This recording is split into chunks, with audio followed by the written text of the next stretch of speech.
hypnotic, this robotic. Pull the plug and push to start it. Take a step, disregard it. Push my button, push to start it. This hypnotic, this robotic. Pull the plug and push to start it. Take a step, disregard it. Push my button, push to start it. Push to start it. Push to start it. Push to start it. Push to start it. Push to start it. Push to start it. Push to start it. Push to start it. Push to start it. Push to start it. Push to start it. Push my button.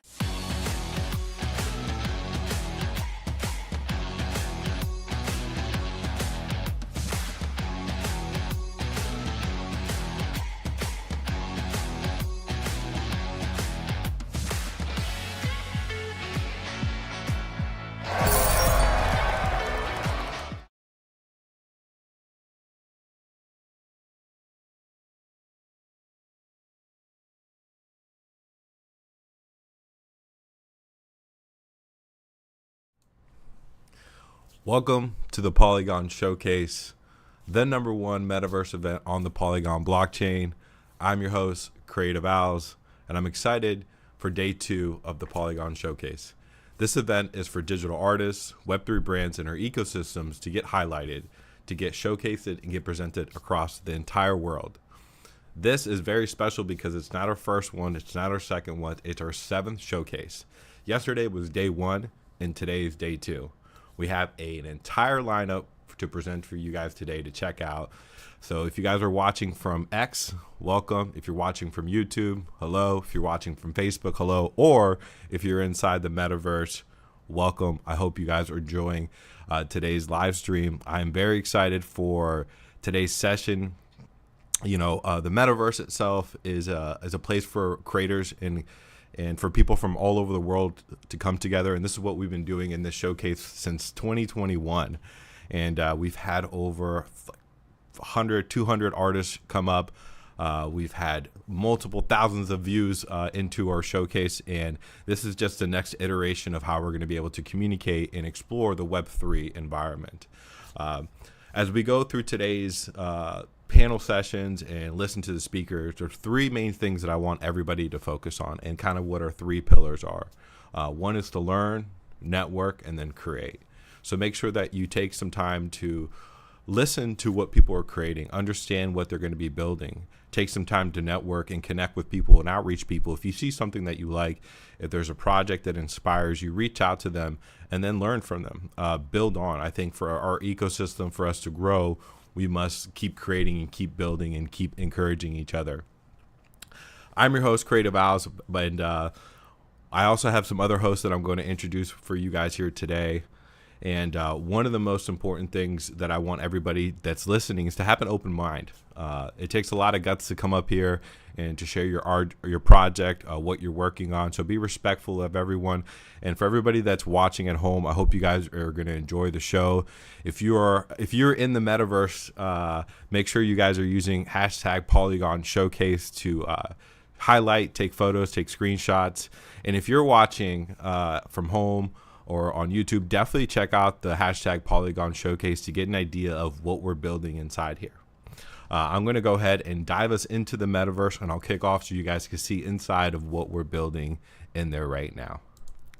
So as you guys can see, we have our metaverse environment, and we have a live crowd in here today. I'm going to get everybody to clap real quick so you guys can see everybody that's creating in this space. And what's nice about today's space is not only our artists, but our lineup that we have here today.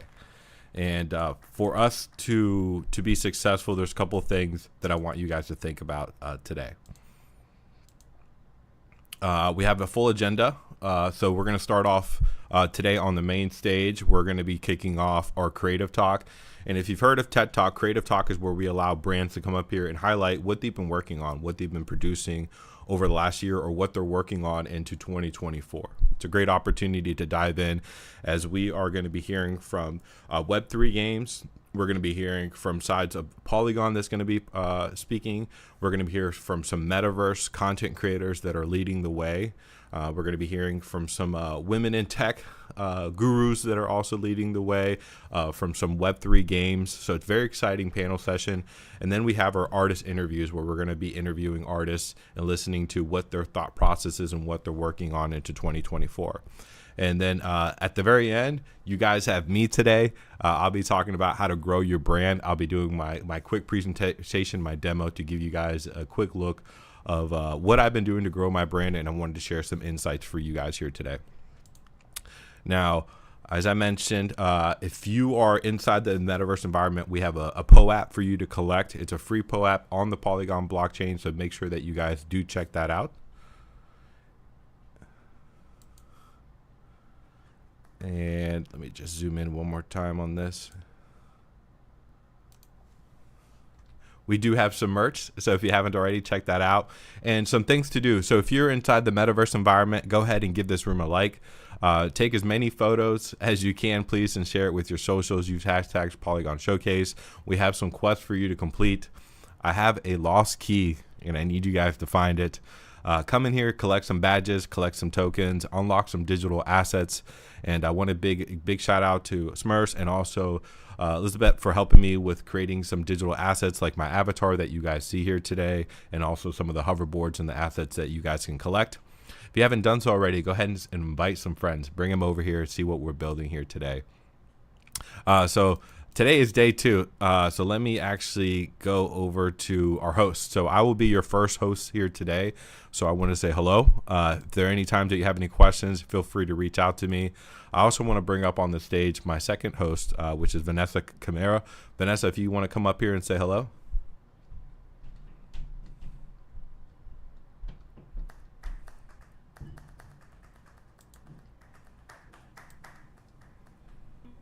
Hello, everyone. Welcome to the second day of the Polygon Showcase number 7. I'm glad to see you all here again. For those that don't know me, my name is Vanessa Camara. Your audio sounds a little bit off, Vanessa. All right, let me. You hear me better? Yep, I hear you better now.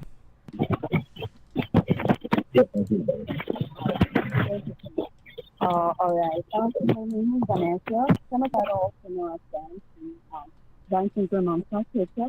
I am a digital AI artist, photographer, AI engineer student, Web3 event planner and creator. And also, as you know, still host today with Creative Owls. I've been around since 2021 and been helping out with events that Creative Owls host, and recently officially joined the Creative Owls team. I'm also the founder of the Women in Tech Showcases and events along with Creative Owls. And we have an event coming up in March 8th to celebrate International Women's Day. I hope everyone enjoys this showcase today. And be on the lookout for what we have, next. You can follow me on with the same name that I have here, then underscore thinker. I would love to connect with all of you. Enjoy the event. Thank you. Appreciate that, Vance. And I also want to say, bring up our next host, which is Ira. Ira, welcome to the stage.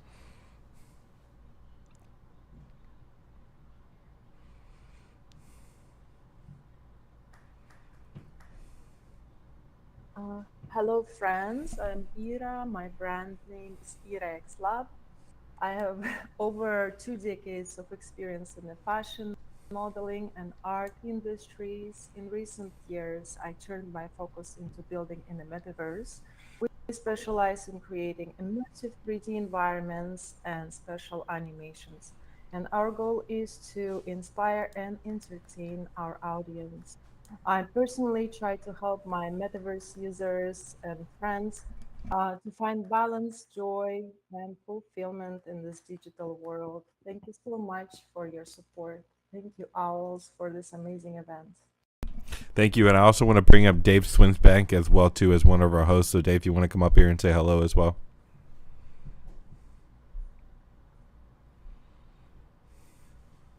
I'm taking a turn around, haven't I? Silly spatial. I'll get used to this platform one day. Hello. I hope an amazing day is be a part of these events. I'll be speaking a little bit later about Polygon and community initiative. And yeah, just enjoy yourself. Listen closely. There's all sorts of incredible information being given. All sorts of amazing people. Thanks, Dave, for being up here. And I want to first kick off our first session, which is our creative talk. And our creative talk is about highlighting artists, highlighting brands that are in this space that are innovating and leading the way, and they're creating new platforms for creators and innovators. And our first speaker we have here, she has been working hard not only on her project but building communities inside the metaverse. And I definitely want to give her a warm welcome to her here on the stage. So Pauline, welcome to the Creative Talk. Let me see if we can make your PowerPoint presentation a little bit bigger, and then we will let you begin in just 1 second. Let me get it.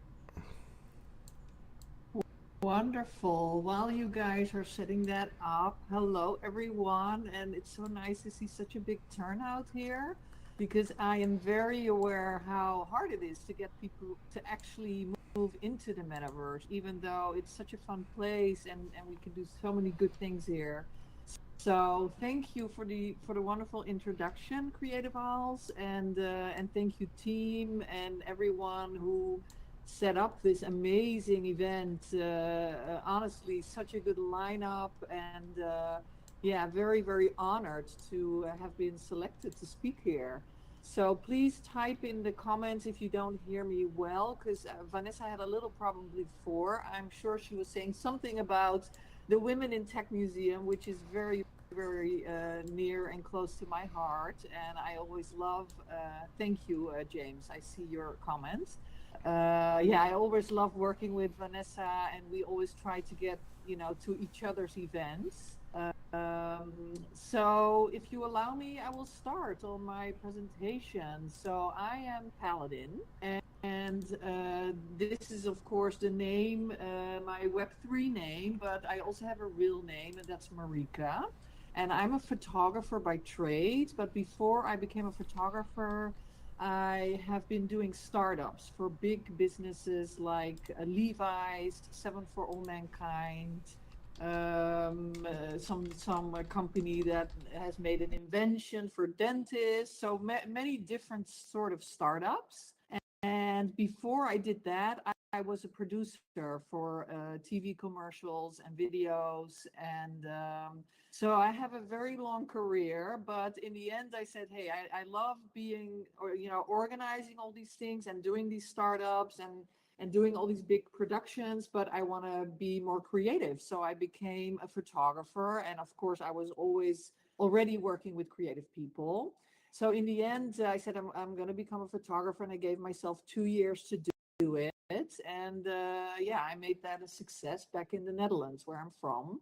And then, of course, COVID hit, and yeah, we were all sitting at home, and I found Clubhouse, and I found Web3 and blockchain, and that's when I got interested in combining actually my creative side with my business side, with my tech side.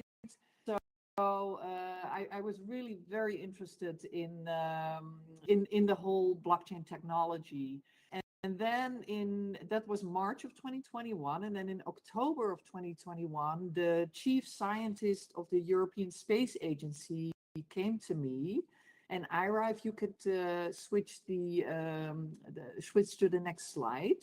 So the creative, the guy from the European Space Agency said to me, hey, I want to bring art to the moon, but we don't have any funds. I don't know how to do it. And I just got into Web3. I'm like, everyone is talking about, let's fucking go, let's go to the moon. So I said, well, I know a place where we can at least try. So we started up this whole project called the Moon Mars Museum. And the idea was to bring art to the moon on different moonlanders. with his connections, and then we started this project. But in February of 2022, of course, the bear market happened. So then I sort of took like an executive decision saying, hey, this is not the right time to try to push this because we really have to find a lot of money. But I wanted to stay in Web3. So I put this project to sleep for a while. And at the end of the presentation, I will talk how it came to life again. So, but I wanted to stay in Web3. So Ira, if we can go to the next slide. And I really started to study the story of the CryptoPunks, because in the beginning, when I saw the CryptoPunks, I was like, I don't know, what is this? It looks so blocky, and being a photographer, having the possibility of having like 20 million pixels, only having 576 pixels to create something, I didn't get it. But then I started to study the whole history, and then learned about the V1 and the V2 versions. And then I got really interested in the CryptoPunks. And I also noticed that with 10,000 punks, there were 2,320 less female punks. So I thought about it. I'm like, you know what? There's a lot of women in Web3 that I see are showing up every day. And I want to like bring them together, and I want to give them sort of an iconic look so they get recognized together in spaces, because we were, of course, always in Twitter spaces together. And so I said, okay, let me make these 2,320 female punks to sort of give a little like kickstart in Web3, saying, hey, the women are important, balance is important, equality is important. So if I make these punks 50-50, then, then that's a good start for Web3. So I reached out to 100 women saying, hey, in Web3, if we can go to the next slide. And I reached out to these women, and I said, hey, can I make a punk of you? So, for example, if you look at Vanessa's Paladin punk, that is really modeled after her. Her picture, what she does in Web3, she's wearing these glasses with these little cameras on. So there's 100 women that are actually very recognizable now with their PFP. So we haven't really done side by side, but if some of you know some of these people, like Hi CC, for example, who's going to be a speaker later on. So based on these 100 women, we created the traits, and based on these traits, we created the generative project, making 2,320 punks in total. So if you go to the next slide, you will see like the collection that is a generative collection, which also has zombies and all these different traits combined. So that was my start of creating these Paladin punks. And if you go to the next slide, you will see some male versions, because we want to be starting with ladies first, but our project is going to be 50-50 in the end. So, and I see Johanna just came in, who's also one of the Paladins. Yeah, so basically, we will have a V2 generative project, but that's going to take a while. I first want to get these women on the blockchain. And then Beeple had his big CryptoPunk event in September, and he actually grabbed one of the Paladin punks of the original 100 Genesis collection and used it. If you go to the next slide, he used it in his tweets. He was saying, hey, if you are a project that is inspired by the CryptoPunks, which of course we were, but many other projects are, then send in your artwork, and some people will be invited to the event. So, we sent in our Paladin punks, and every Paladin punk that had one, if you go to the next slide, sent in their Paladin punk. And 12 of us actually got selected. So I think we were like the biggest project, like they were all over the place. So we went, you see me here with Beeple. I created one for him, and he really thought it was funny. And I actually met the two original creators of the CryptoPunks, Matt and John. And I told them the story of the Paladin Punks, and I gave them a little box with some goodies inside, and they thought it was really cool. So yeah, so that was really a nice sort of crown on the work that was done for Paladin Punks. But Paladin Punks is way more than just just this PFP project. Of course, it's very important that it's connected to real people. For me, after seeing a lot of things in Web3, it was very important to meet real people, to model after real people, and to create a community with real people. So we created in On Cyber the Paladin Punks Museum. And the reason I wanted to create that is, like Creative Owls is creating in here, is a place where we can all meet. So we work together with OX Wolfgang, who is a wonderful meta architect. And he created this base design for the Paladin Punks Museum. And since then, so we started meeting each other in there. We would be there for meetings every day. So if you can go to the next slide, you can see what the Paladin Punks Museum looks like. It's very much inspired on pixel art. So there's this huge punk inside, but like everything is very like square, because a pixel is very square. And we have like a little shop in there where you can look at the Paladin Punks, and where in the future we want to have our merch in there. There's a club, and it's really a nice place for us to all meet and do our events in there. And whenever we do an event, we totally remodel the whole thing. For example, we had International Moon Day in there.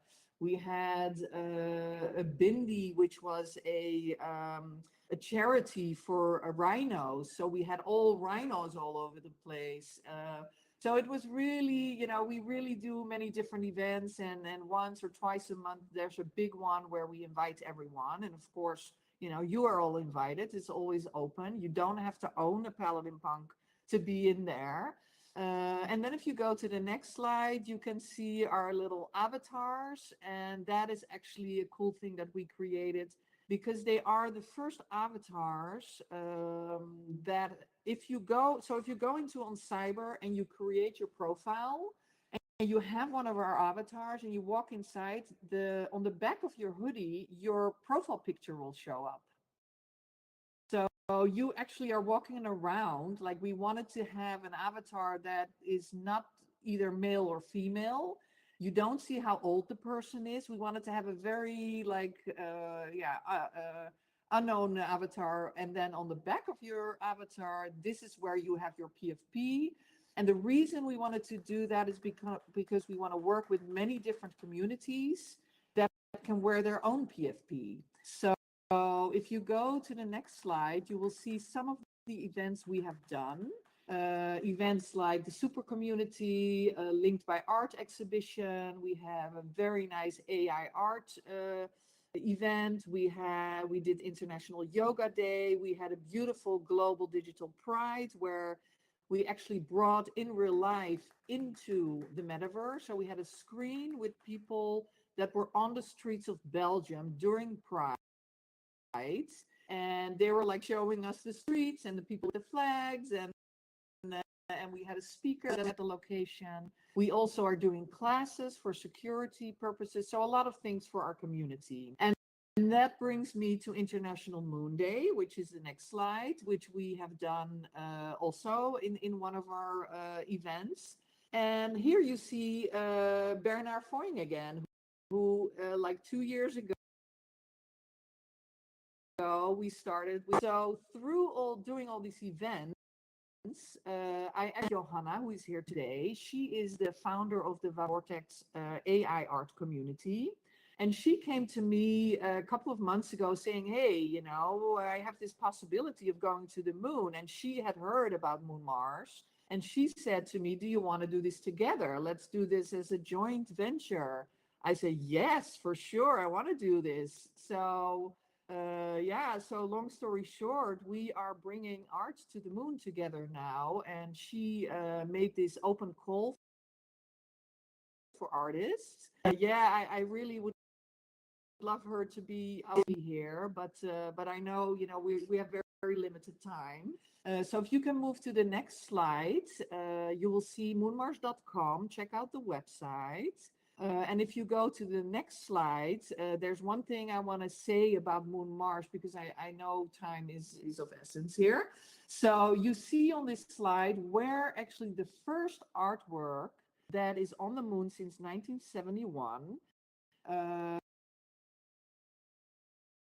is located. So this image, you see where we are going to go artwork. So our artwork is already selected. It's already with the Moonlander company, and it's going to go in Q3 of 2047 NFTs going to the surface of the moon. So those are going to be very, very sought after, I think, because it's very hard to get things to the moon. And what's really cool about our project, because a lot of people are trying to get things to the moon, if you go to the next slide, you will see a 98-year-old man. He is alive today. He is still making art every day, and he is the only man with a proven artwork on the moon. And he has 2 of the NFTs in our project are made by this man. So his name is Paul van Hooijdonk. He's Belgium. So I did meet him because I'm in Amsterdam. And since it's a Polygon Showcase, if you can go to the next slide, what we did is, because we are going to the moon in 2024, we created 2024 raffle tickets. And for 3 Matic, you can get one of these raffle tickets, and you can actually win one of the 47 NFTs that will be sitting on the surface of the moon in 2024. So yeah, and then if you can go to the next slide, you will see, I'll circle it back to the Paladin Punks. I created, as an artist, an artwork that is built up out of the 2,320 Paladin Punks. So every single Paladin Punk in the full 24 by 24 pixels is going to also be on the surface of the moon. So even if you won't maybe get your hands on this one big artwork, you can still get your hands on the Paladin Punk, and you will own an artwork sitting on the moon. So there's many things we do. And Johanna has the same with her community, with her artist. She created one artwork with her whole community. So that is going to be sitting on the surface of the moon. So I know time is short, and I know the next speaker should be there. So I hope I kept within the time limit. You can go to the next slide, which is the thank you slide, which was actually some gifts, but we made it a PDF. So maybe go back to the previous slide to end up there.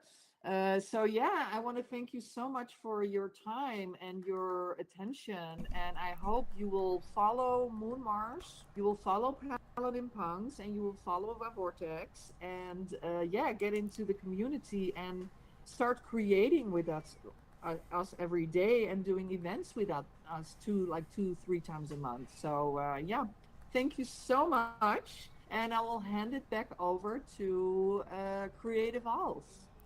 Fantastic job, and so happy to have you here, and amazing job building a community. If everybody can give them a round of applause, I think you did phenomenal. And I think you're thinking outside the box, right? And you're creating a really cool community that's doing really cool things. And I think that's what we need inside our ecosystem for content creators, to think outside the bubble, to create something new that hasn't been done before, grabbing artwork, bringing community together, taking it to the space, collaborating, and seeing the need, right? There was a need for women NFTs in this place, and the way that you're making custom, it makes people feel like they're a part of something. And I know a lot of content creators or a lot of people are always looking for a purpose. So I think you've identified that, you've really articulated that, and bringing it into the Web3 space, and I think that's fantastic. So thank you so much for coming up here. Everybody definitely check them out, and it's been an honor having you here at the Polygon Showcase. Thank you so much. And I don't know how to bow, but I will just step off the stage. I will learn it in here. Yeah, no worries. Thank you. Yeah, thank you so much, Paladin Punks. And I also look forward for us maybe collaborating in the future. I know that's something you and I have talked about. You're also a metaverse content creator, Yeah. and you know the struggles of getting people together. So when we put all our power together, I think we can create something even more amazing in this space. 100%. Thank you so much. Yeah, I would now want to turn it over to uh, the number one game on the Polygon blockchain right now. These guys have been absolutely taking 2024 by storm. They've been really taking it to the next level. And I connected with James. Who is head of growth right now for Gas Hero, which we'll talk about here in a second. And Gas Hero, if you guys don't know, is the game to play right now in the Web3 space. And of course, it's on Polygon. No secret there. And I want to welcome James to the stage, and I would love for him to get his input of what he did with this game, where it's going, talk about some high numbers and some amazing things that you're going to be bringing into the ecosystem for 2024. So, James, I want to give you the floor. Welcome to the Polygon Showcase. Thank you, Als. Thank you, everyone here. Thank you, everybody watching. I want to start by thanking Als for putting this together. This is no small feat to build something like this and to get everybody to watch and stream it to so many platforms. I want to thank the Polygon team for supporting this. Mostly, though, I think I really want to thank all of the Polygon founders and artists in the community coming into this space, bouncing around and getting to meet everybody, joining on X Spaces and so many different platforms here in VR. Out there in the community, it's felt so welcoming for somebody that has been adjacent to Polygon but never really been a part of the Polygon community. And that's an amazing feeling coming in to be so welcomed from so many different directions and seeing this Polygon showcase. It really does feel like the future is kind of here, and I think that's a lot of what we're trying to build in Web3. My name's James. I'm the head of growth for Find Satoshi Lab. We've been around a couple years now. We launched just recently, about 3 weeks ago now, Gas Hero. Gas Hero has had a little bit over 125 million US dollars in trading volume since we started putting those NFTs out there. If you try to put that into perspective, over the last 3 weeks, we've had individual trading days where the Gas Hero collections by themselves had more trading volume than every other NFT project on all of the Ethereum and Polygon blockchains combined. So not just flipping a blue chip, it's almost kind of like flipping all the blue chips combined. And so you may be asking yourselves, how does a development studio, how does somebody that maybe you'd never heard of Gas Hero before, how do you pull that off? And that's what I'm hoping to share with you here today. So a lot has gone into the last couple years with our development team, and we learned a lot over the course of time that we all piled into this launch of Gas Hero to make it to make it become what it is now. And I think activating our community is a massive piece of what we did, and I hope to touch on that a few different times. A little bit over 2 years ago, Find Satoshi Lab launched Steppen. Steppen to date has a little bit over 5.4 million registered users.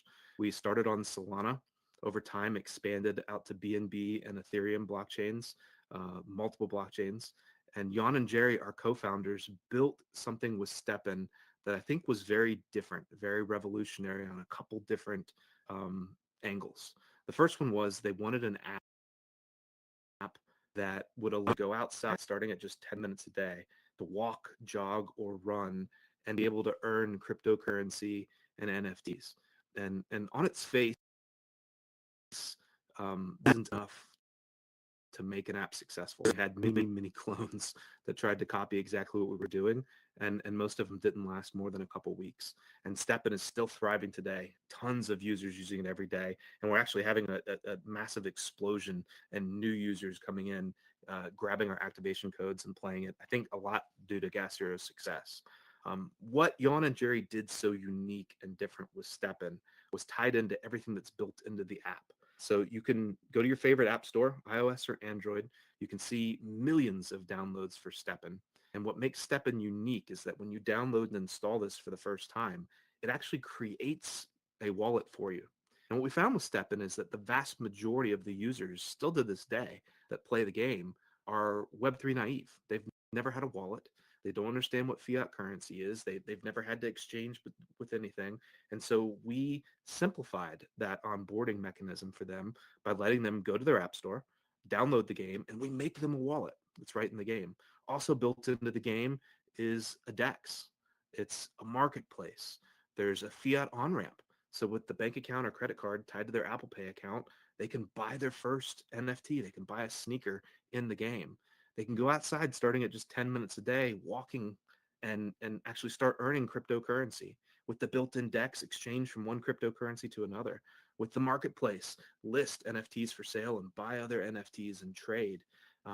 We built not only the game, but a lifestyle app as well, where as you grew in the game, as you got more sneakers, you got more energy and you started exercising longer and longer. And so you felt better. And it gave you that incentive to want to go out and exercise every day and create a healthy habit. We even built a music player into the app as well. And I at times almost like to describe it as like this Apple style walled garden of apps where, Apple users, if you use an iPhone, going back to the early days, the perception was always just that it works, right? And that within that ecosystem of apps, you know that things are just going to work. And for a lot of Web2 users, I think if you want to try to easily onboard them, we have to simplify some of these processes and almost let the blockchain technology slip a little bit into the background. And so we tried to do that a lot with Steppen. Over the course of time, we took that DEX that we built into the app and then created our own website DEX. We took that marketplace that was built into the app, created a website version of it, and then expanded it out to the full marketplace that we have today. And we learned a ton with Steppen that we directly applied right into Gas Hero, and made some changes along the way. Where Steppen is an app that you download in one of these app stores, the WebG aggressive web app. So desktop, laptop, even a TV that's got a browser and an internet. You can go to gashero.com, click on the play button, and the game launches. It gives you the opportunity, if you'd like, to take that icon, for it on the desktop of, let's say, your phone, and then when you launch it, it launches in its own little progressive bar disappears, exactly like an app. There's actually nothing to download and install. When you go in and play for the first time, no different than with Steppen, it actually creates a wallet on Polygon for you, in a way that you don't even have to think about the underlying blockchain technology. It gives you 4 free heroes, 4 free pets, and 4 free weapons. You can go in and actually play the first 7 levels for free and kind of learn how the game plays. Learn a little bit about how to take heroes and build them into a lineup. How there's different types of heroes. There's tanks that you can put up on the front row, and damage type heroes that you put further back. Support heroes that have an ability to heal. As you work your way up through these 7 levels, you start earning hero potion and figuring out how you can take the hero potion and upgrade the heroes. And so many of the things that we learned with Steppen, we directly applied right into Gas Hero. For example, as you had more and more sneakers in Steppen, that gave you more energy. So you go outside and exercise more each day. Every 6 hours, 25% of your energy would be refreshed. And Gas Hero, more heroes means more energy. Every 6 hours, your energy refreshes. And with our development team, developer, an actual Mensa level genius design, and I think he absolutely nailed something that could be the very best of an idle game, where if you want to, you could play with a single hero and just log in for 5 minutes every day, You'd have all of your energy back from that previous day after the 24 hours, play for 5 minutes, shut it off, and be done. And there's a lot of gamers that like to game that way, right? But for those of you that are like me, that have been gamers our entire lifespans, and we play lots of different types of games, mobile games and first-person shooters and stuff, those games that have you lay your head down on the pillow at night and you start going through and over and over and the different strategies and the different things you can do and how I can do this, how I can beat that level and how I can progress in the game, and I want to upgrade this and I want to change that, and this PvP and I've got to be able to beat that team, and this is what I'm going to do, and I've got this lined up for tomorrow and that the next day. That's what this game does, and that's a hard thing to achieve, be able to do both, right? To have it be an idle type game that you can play a minimum amount of time and still feel rewarded, but they can have all those levels of depth added to it as well. He wanted Gas Hero to be a social game and a strategy game. So built into Gas Hero are these different social levels. You start out at a clan level. There are 9 people that can be a clan, and then you move your way up to a guild, district, and then a city, and then the world. And so much way that the game around these social aspects. He designed something where the trades that we have in the marketplace that's built into the game, no different than we did with Steppen. A percentage of all of those marketplace transactions go back to the leaders in the game. So as you're playing the game, you can become the leader of your guild, the leader of your district, the leader of your clan, the leader of all these different levels. And so you can actually earn in the game, not just from going out and farming, not just from breeding the heroes together to make additional heroes, but also off all the trades that are in the marketplace. We also built an auction house where items come up for auction. And 50% of all of the auction house transactions go directly back into PvP. We have both solo PvE, where you can go around and farm individual things. We have group PvE, where you're acting together with your clans and guilds to farm. And then there's this PvP. 10 days into the launch of the game, we had our first PvP tournament. We call it the Gas Wars with inside Gas Hero. We had a 2.8 million US dollar prize pool 10 days into the game. That was half of the auction house transactions for those first 10 days. 10 days later, we had our first group PvP Gas Wars event. We had another $1.5 million prize pool. And so when you think about like web and these massive gaming tournaments, right? Mobile, desktop Overwatch and Fortnite and Call of Duty and the biggest games that are out there with prize pool like that, maybe once every 6 months, maybe once a quarter, maybe once a year. We're doing that already with Gas Hero every 10 days, pulling these things off. And so it's getting a lot of attention, and that starts to explain how we're able to push the kind of trading volumes that we are so far. There's 8 different collections for Gas Hero, and community engagement is what I want to get to next. So how did we take the Steppen community? How did we take the people that knew Find Satoshi Lab and our products and what we were building, and absolutely get them on board and ready for a Gas Hero launch? Well, we did something very unique and different that I think is almost the opposite of what a lot of NFT projects, a lot of Web3 projects and games launch with.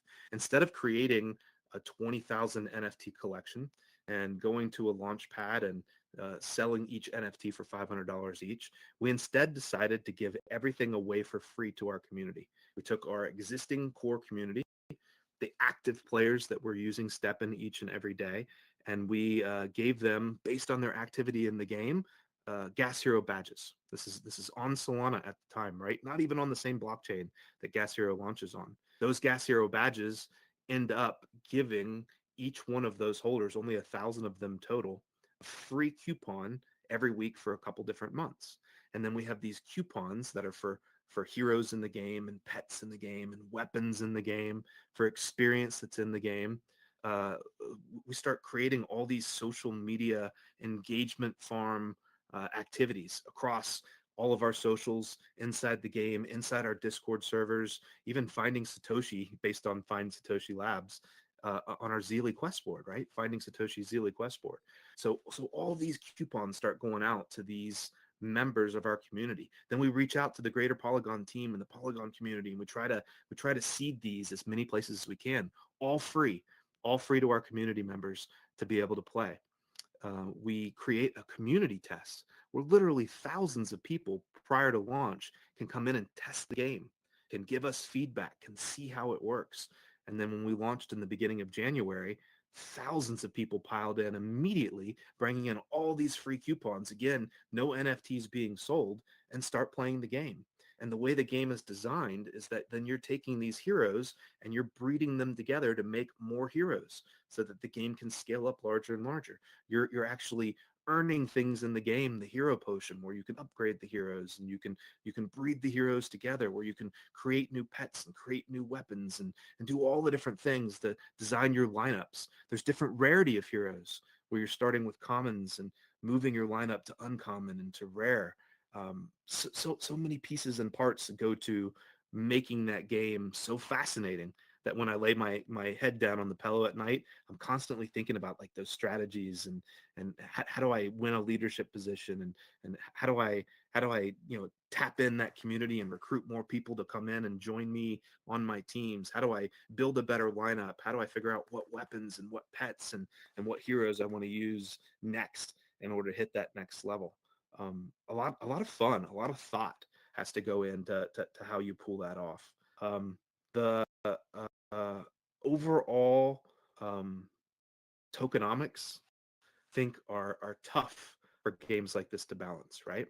One of the most important things I think we learned back in the Steppen days is that if you can mass on board millions of gamers from Web 2 and get them to come into Web 3 and play. With Steppen, something that made it unique and different was that we had moms and grandmas and aunts and uncles and nieces and nephews, and everybody would download this game and go out and start walking 10 minutes a day, move their way up to jogging, move their way up to running and playing. And when you've got massive explosive player growth, the tokenomics for just about any game work out pretty easy, right? When players are coming in by the millions. But if that player growth ever slows, if it ever starts to plateau off or decline, then you could end up with a massive oversupply of NFTs.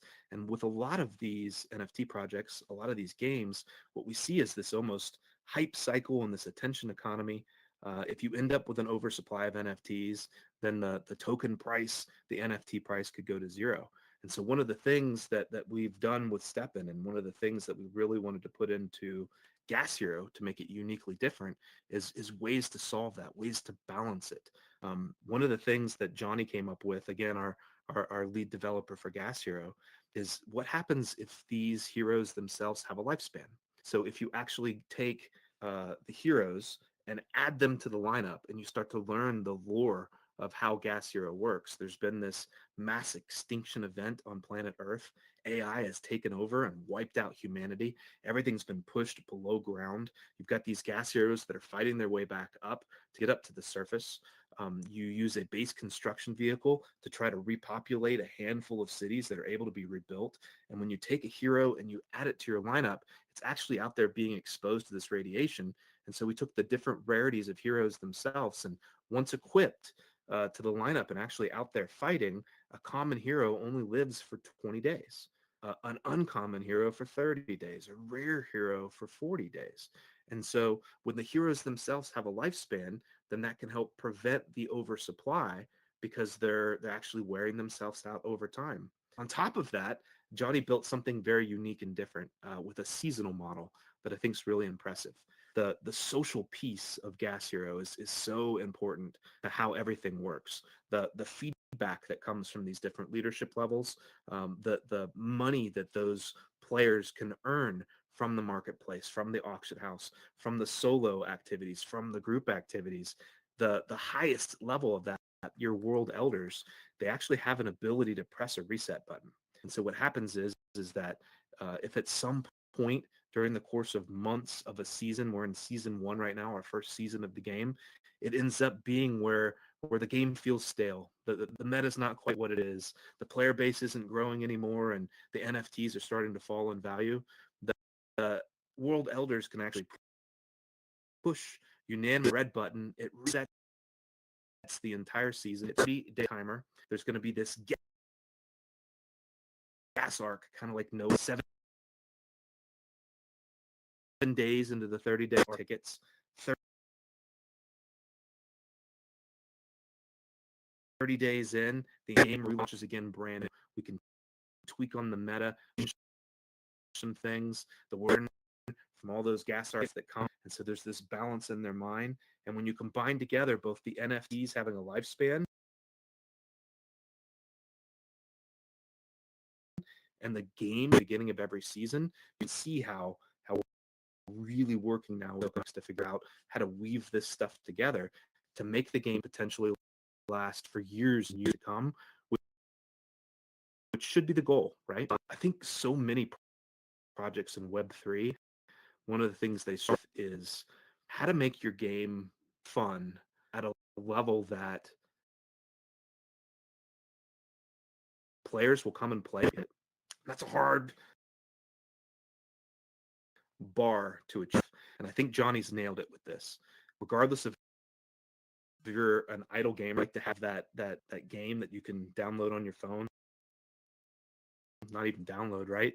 And play 5 minutes a day. Or if you want that thing that really tickles your gamer brain and gets you to really be thinking about these advanced strategies and social structures and making friends and interacting and trying to achieve these higher levels, Gas Hero kind of does that on all levels. For those that would like to give it a try, easy onboarding was a very important part. Go to gashero.com, click on the play button. We're going to give you 4 free heroes and pets and weapons. You can play it on any phone, tablet, laptop, desktop. You can go through these first 7 levels for free. It's not until you break through the surface of the planet that you need your first paid NFT that's a base construction vehicle to settle down in one of these cities. The marketplace is built right into the game. The wallet is built right into the game. So right there in the marketplace, you have an ability to get one of those. And for anybody listening that wants that opportunity to maybe win some free stuff, we have a ton of giveaways going on within our community. What you want to do is go to X and follow @GasHeroOfficial. On that X account, what you're going to see is a slew of competitions and contests going on. One of them I want to point out is a user-generated content competition that lasts until February 3rd. With this one, from literally just you going to gashero.com, clicking on play and playing the game, as you play through those 7 levels, write a thread about it and post it on X. Take some screen caps, put those on X. Make a video about it. Any kind of content that you would like to make. When you do it, tag @GasHeroOfficial. Use #GasHero and #PlayingGasHero. You have a chance to win one of 7 Genesis heroes, one of 50 base construction vehicles. We've got over 100 of these hero parts to be able to make these common heroes together. The Genesis heroes in particular, I think, are really special. I didn't mention this part yet, and I'm sorry that I didn't, because I think this is really important. Artists, our community, is a massive part of our success and our growth. And so as we were designing Gas Hero, that was really important to us. And we went out to our community, we went out to these artists, and we asked them to help design the hero designs themselves within the game. There's only 2,084 of these Genesis heroes. There's 48 different code names of heroes, but the code names have different designs for the Genesis. Those are actually created by the community.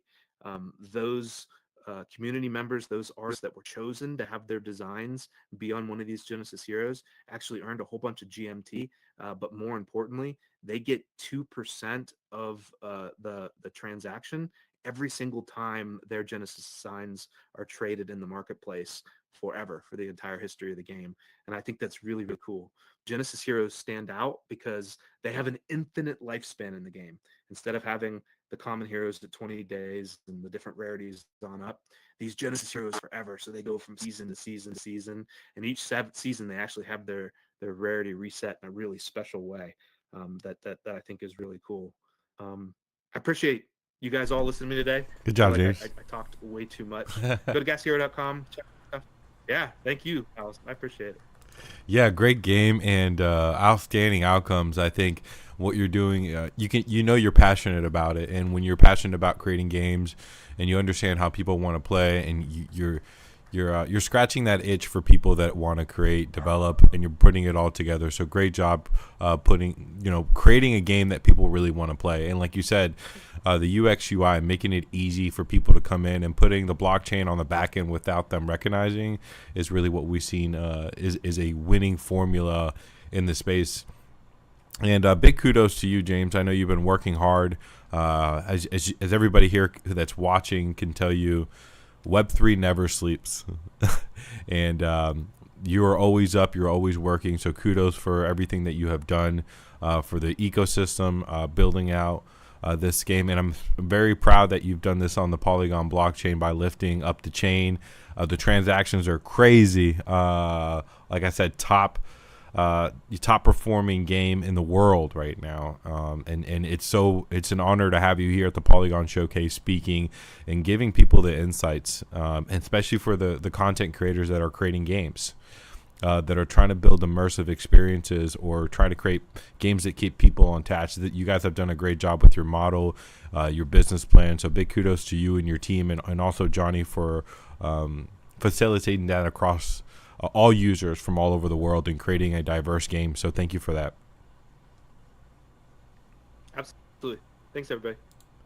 Yeah, great job, James. Next, I want to give me a second. We're a little bit behind on time. Our speakers are just having fun up here. So we want to, I know we have next is, let me just turn this real quick. Next is, I think we have Mr. Dave Swimbank. Dave, welcome.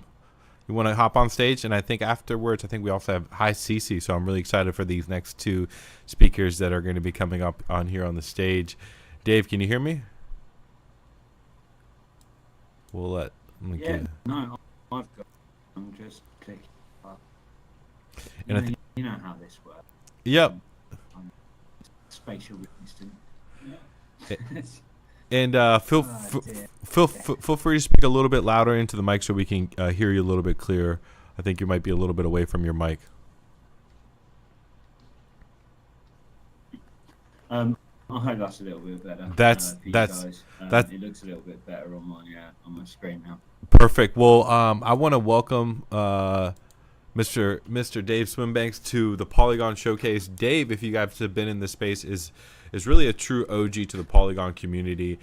He's been really working hard to create pillars, and he is a place where a lot of content creators in the space, or when they first come into the space, we were all looking for a place to start.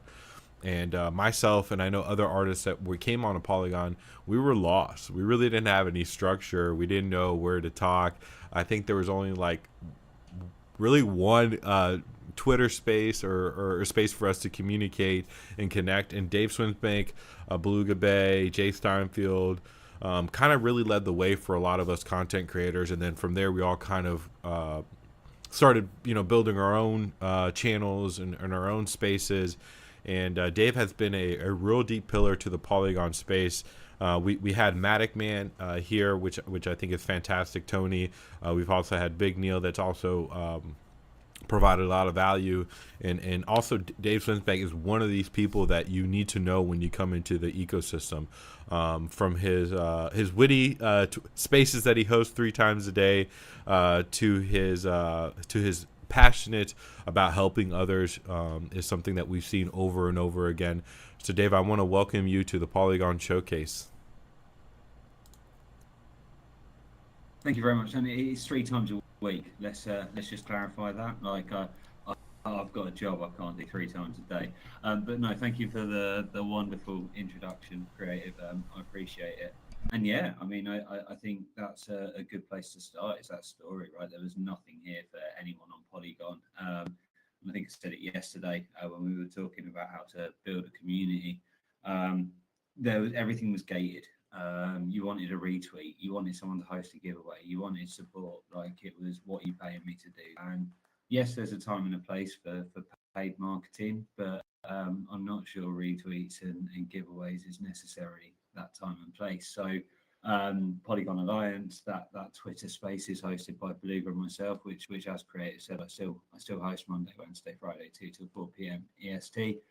was a place built where people could get visibility, where they could network, where they could build relationships that would hopefully benefit them, and build out their dreams, what they wanted to create as an artist, as a project, as a founder in this space. So Polygon Alliance is an extension of that, and we just want it to be a hub. Its long-term plan is for it to be a community-owned enterprise, and slightly more vested ownership to the people that help build it out. But getting legal advice for that's rather expensive, and runway is something that I don't want to hand over to VCs, etc. So for now, Polygon Alliance is going to keep being a hub, and we're going to keep trying to support events like this, with Creative Hours, the Women in Tech event coming up in March, and hosting our F Cancer annual charity event. CC hosted it last year with an incredible amount of support from Jojo, and did a fantastic job. We raised over $6,000 for F Cancer, and we're hoping to at least match that again this year. I should have some more information about this year's event over the next week or two, catching up with some people. Unfortunately, CC can't host it this year, which is a shame because she's incredible. And if you were looking to have an event hosted for you, then definitely reach out to CC or Creative. They know what they're doing. We had an NFT project last year with F Cancer, which was Rebels with the Cause, which is 13 artists coming together to create a generative project, which sold out as an NFT launch with some help from the guys over at Magic Eden. So, you know, we've got some great relationships. I've got an incredible network throughout and beyond the Polygon space, and the goal is to just keep things accessible and affordable for people as much as possible, and promote services that do that. That's what I really want to do. You know, the people in here that are creating, they deserve to get paid. But it's trying to find that balance, isn't it, where you can sustain a model for yourself, because you're not overcharging or pricing yourself out of a market. And we're still in a tricky stage. So I think that they're my key goals with Polygon Alliance. So it's keeping it as a hard artists, projects, information, educators, events, and then trying to push forward over the next cycle, to build out something that can be a bastion of trust, if you like. So excited about what the future holds for us, for the community that I've built, for the people that support me, and being involved in sort of other leading events like this within the metaverse, within the blockchain field. So really excited for NFT NYC as well this year. And whilst I'm not going to be there, I know a huge amount of our community are going to be there, and I know we're going to be celebrated, and I know people are going to be out there supporting us. There's people that this would never have been possible without a huge amount of people, from Beluga and Jay at the beginning, to CC and Jojo with the F Cancer event, Vans, who's offered so much support to me. There's other people as well, Sethius, who's no longer in this space, who excuse me, who came up with the phrase that we've got, our slogan, which is very, very similar to Creatives, but learn, network, grow. And again, it shows those values. We want to encourage those behaviours, and we want to help people build out their dreams by building relationships with good people that can support them. I might have repeated myself a little bit there, but the key achievements are, you know, a project, a community hub, essentially, has raised over $10,000 for good causes in the less than 2 years it's been active. We haven't needed an NFT project for that. It's hard work by good people, and it will continue to grow and grow and grow. And I appreciate everyone that's contributed, and all of the people that show an interest in what we're doing. And I know I've got some people to get back to in terms of website requests, and also people that have offered to help and support further in growing this out this year. So thank you for giving me the stage, Creative. It's always a pleasure to come and talk to you guys. Anyone that's interested in F Cancer 2024, keep an eye on the Polygon Alliance Twitter account. Keep an eye on what I'm posting on Twitter. And if you want to come and network with some of these incredible people that I've built relationships with, make sure you get yourself to my spaces Monday, Wednesday, Friday, 2 to 4 p.m. EST. Thank you very much. Thank you, Dave. Thanks for coming up here, and thanks for sharing some updates with us. And I know there's a deep cause and a deep purpose for what you do. So big round of applause to you. And I know you're really appreciated in this space. And as a friend, thank you for what you do over and over and over and over again, and showing up 3 times a week. Consistency. You are Mr. Consistency. When a lot of us had a hard time staying in this space or believing, you stayed still, and you helped a lot of artists figure out their calling, and help as much as you could. So I just want to say thank you so much for that. And I want to continue our talk real quick, and before we go to our next speaker, if everybody that's watching on the live stream or on YouTube, or people that are in the metaverse, if you guys can go ahead and share this live stream, or share that you are here, make sure you're using hashtag Polygon Showcase, because we want to spread the word. We really want to highlight our community members. We want to highlight the creators that are building in this space, that are innovating, that are creating new solutions, and supporting each other. As a digital artist, as a content creator, as a business entrepreneur, it is so hard to get people's eyes on your product and your brand. And by coming together and collaborating together, that's where I've seen the biggest growth for our ecosystem, for more people to recognize what we're doing, and for us to network. And for us to do that, we have to do it together, and everybody has to participate into this. One of our panel sessions that we talked about is how do we grow our community, right? We have to uplift people, and we have to present them in front of other people, and present them to others for them to network. And we also want to uplift everybody in here. And I'm super proud of the speakers that we've already had, and the speakers that are come up here. It takes a lot of guts to come up here to share your project, share what you're passionate about and what you're working on. So I want to give a big kudos to the speakers that have taken the stage, the speakers that are going to be up here, also speaking here for the rest of the day. So big kudos to them. So make sure you guys are tweeting out the room, supporting everybody in here. And our next speaker, this content creator really took off. She came in this space looking for a community, joined the community, grew and built her own community. And this is one of those content creators that have it, right? That can really create, that can really innovate, and is really trailblazing in this space, as Web3 space. One of the things as a creator is being able to collaborate and being able to connect with people and network with people. And somebody that I have recognized in this space since I first met her is Cynthia Hi CC, that has been taking the Web3 space by storm, and then also the metaverse. She has been also one of those creators that are extremely consistent with her Twitter X show, now podcast show, which is called Metaverse Mondays. A lot of you guys might know her from Decentraland, from Spatial, on Cyber. She is literally everywhere, and she's creating as much as possible. And she's also a good friend of mine. She's actually one of the first creators in the space that actually helped me put on the Polygon Showcase. And we definitely have some stories together of creating, building, and innovating when we didn't have all these features. And she has helped me get organized, and now she's on her own trail, on her own path of creating her events with her brand CJ Meta Events, and also her new show that she's actually working on. So I want to give a huge round of applause to Hi CC. Welcome to the Polygon Showcase. Oh my gosh, thank you so much for that beautiful introduction, Owls. Honestly, if you have to blame somebody for me being here and being as successful as I am, I point the finger at Owls.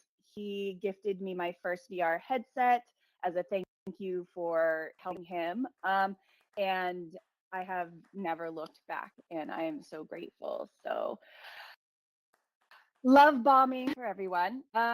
If you really loved my welcome, my hello emote, that is by Ida X Labs, one of the best emote creators in spatial. I can't thank her enough for being so amazing and being my Web3 baddie friend when I needed somebody to talk to about all my Web3 metaverse woes. Hi, everybody. I'm CC. I'm a metaverse event planner, digital artist, world curator, and a one metaverse advocate. My home world is spatial, but I've found my tribe across multiple worlds in this crazy, fun, beautiful metaverse of ours. I am also one of the Metaverse 3, which is a space dedicated to exploring new worlds every third Thursday at 1 p.m. Eastern Standard Time. My metaverse voyage began with the first podcast by Creative Owls, and it marked my transition from being a photographer and digital artist to a metaverse enthusiast. Spatial.io was a turning point for me. It enabled me to connect with fellow artists in the Web3 space, which is really difficult when you're just getting started because X really separates, that those connections, which you can find here in this immersive space. Spatial also helped me build amazing community. I have friends like Ira, like Meta Mike, like Schmears, like Lizbeth, like Dope Stilo, who really uplift and help me on my journey. And that is because of the community here in Spatial. And I was able to uniquely showcase my artwork. My art is very simple. I wanted to bring nature's beauty to Web3, the blockchain, and the metaverse. And I do that through my art. And recognizing the immense potential of this platform, of the metaverse in general, not just spatial, for brand and business growth, I embarked on a mission to simplify onboarding for others, especially people like me, 30, 40 something, artists who, have a full-time mom job or, part-time real world job, part-time mom job, and wanted to explore the possibilities and see if they could monetize on their efforts. And it's really difficult to build virtual communities. I mean, if you think about it, building a virtual community is really unlike building an IRL one. It hinges heavily on leveraging technology to create immersive and engaging experiences. In virtual spaces, we have to compensate for the lack of physical presence by fostering a sense of belonging and interactivity through creative digital means. We do events like, the Polygon Showcase. We do music events like the Dope Stilo Music Club. And of course, VR meetings are really fun too, because you can really get into a deep and meaningful conversation with others. In-world activities are kind of unique to our digital realm. It fosters community and it creates, entertainment. And then as a side benefit, you have tons of content that you can share with your Web2 friends.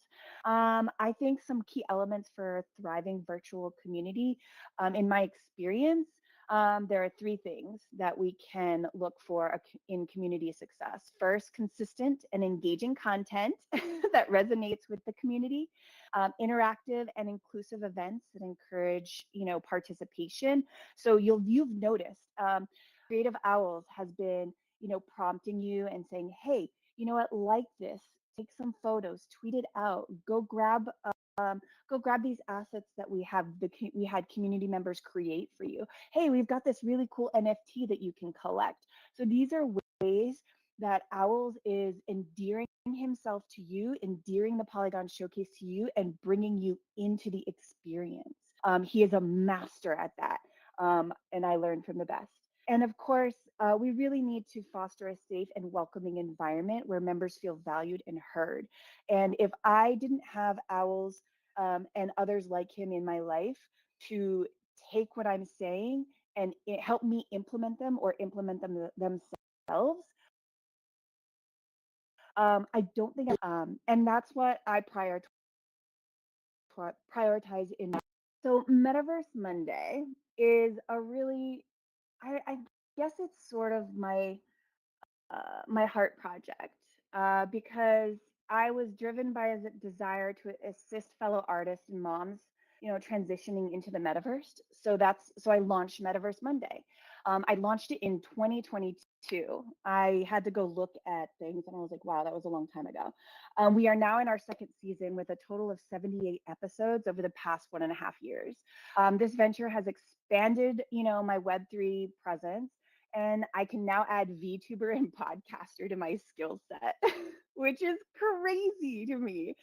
Um, you know, and we will be coming to your favorite podcast platform soon. Right now, I'm just on the Podbean app. And if you want, you can go to my website and you can listen into some of our best episodes. So I've been curating those episodes and only posting the best of the best.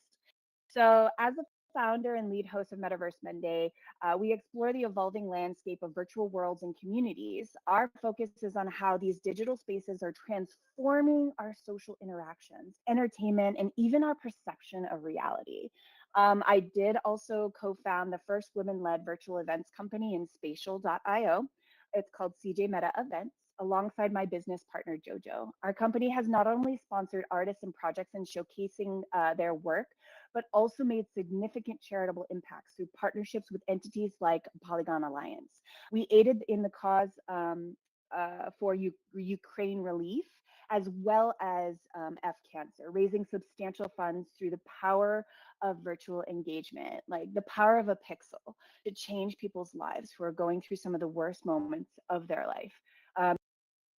Is very powerful. And I applaud you for continuing the effort of raising funds for F Cancer this year. I do want to address some challenges for deep connections in virtual worlds because that's part of how we create community is creating these connections. And I really think the main physical cues and sometimes interpersonal nature of the digital interaction can feel a little, forced. And to overcome this, I really focus on personal stories and, of course, interactive sessions that allow listeners not only to learn, but to contribute their experiences, which fosters a more intimate connection. And you're creating that framework, that web, and it builds trust. We also use, Metaverse Monday and platforms to enable more natural interactions. VR chat is still, I think, one of the best fully immersive experience. Onboarding is very, very difficult, but if you meet your community members, the people that you're trying to reach where they're at, you can educate them up into that space. So we start on X Spaces, we educate you, we onboard you, we share our experiences with you. And then maybe we meet in Spatial, where it's just a little bit deeper down the rabbit hole. And once you're comfortable navigating Spatial and meeting people, and you have sort of like your digital identity starting to round itself out, then you can take that next step deep down the rabbit hole into this amazing experience. And once you're there, there's infinite growth, infinite potential for growth and possibilities to build the future that you want to see. So that is, I guess, me in a nutshell. Hi. Any questions, or did you want me to else? Yeah, I have a question for you. Where do we see CC a year from now? What's up? Oh, Did you uh-oh. did you hear my question? Did you? Oh, no, you runned out on me. Oh, and I okay. didn't I catch apologize. that. I said, where do we see High CC a year from now? Oh my gosh, a year from now, I want to be having brands, artists, and builders, showcase on board and, get into virtual spaces. I want to use that using the vehicle of Metaverse Monday. I want to highlight, amazing things that are happening in this community. I want to build the community. And as an artist personally, I want to continue exploring AI and digital art. So actually, thank you for reminding me, Owls. Using Third Web, I minted an edition drop. And if you want to head over to my website, mybeautifulnfts.xyz, you can mint that drop on Matic for 10 Matic. And it's a really beautiful piece. It's called The Pond Shattered. So I will be continuing to explore my creativity, the thing that got me into the metaverse. And I hope to build Metaverse Monday to help communities grow. Thank you for that, and thank you for taking some time today to join us, share your vision with us, and your journey. There's so many outcomes that we have seen that you've been able to produce over the last 2 years alone. And I think Metaverse Monday is a perfect project for you because it's in your wheelhouse. You're able to connect with people, and I think your experience has grown. So your insights are really, really in depth because you've been in it, and you're one of those content creators that like can manage multiple platforms that you're on. Personally, myself, I can't. I think some people just stick to one, but you can do all of them. And I think your brand is really out there because you have taken time to expand, to connect with people, and people know who you are, right? And I think your brand is definitely increasing, and I look forward to hearing more of your show and hearing more of your outcomes into 2024. So thank you for being here with us today, and thank you for being a Polygon Showcase speaker. Thank you for having me. I love you all. You could be anywhere right now, and you decided to hang out with us today. So I'm grateful. Bye. Thank you so much for coming up here. And we have I'm gonna kind of speed things up just a little bit. I don't know if Greg is here from Polygon. Greg, are you here right now? You can hit M to unmute yourself if you can hear me, Greg. No worries. So I think our next speaker, I want to turn it over to the Munzels and get him on stage for him to talk about his project and what he's working on. One of the funnest projects that I've seen on the Polygon blockchain that he's been creating. So Munzels, if you can hear me, would like to get you up on the stage.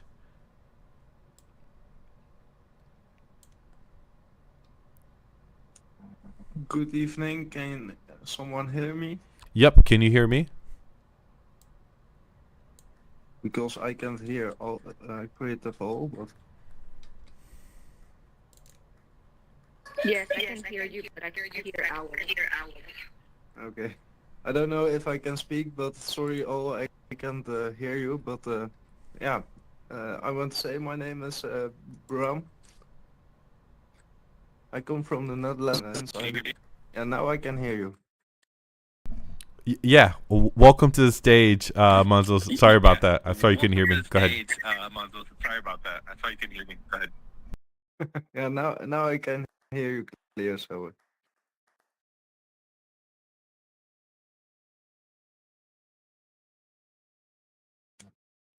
Can I speak or must I wait?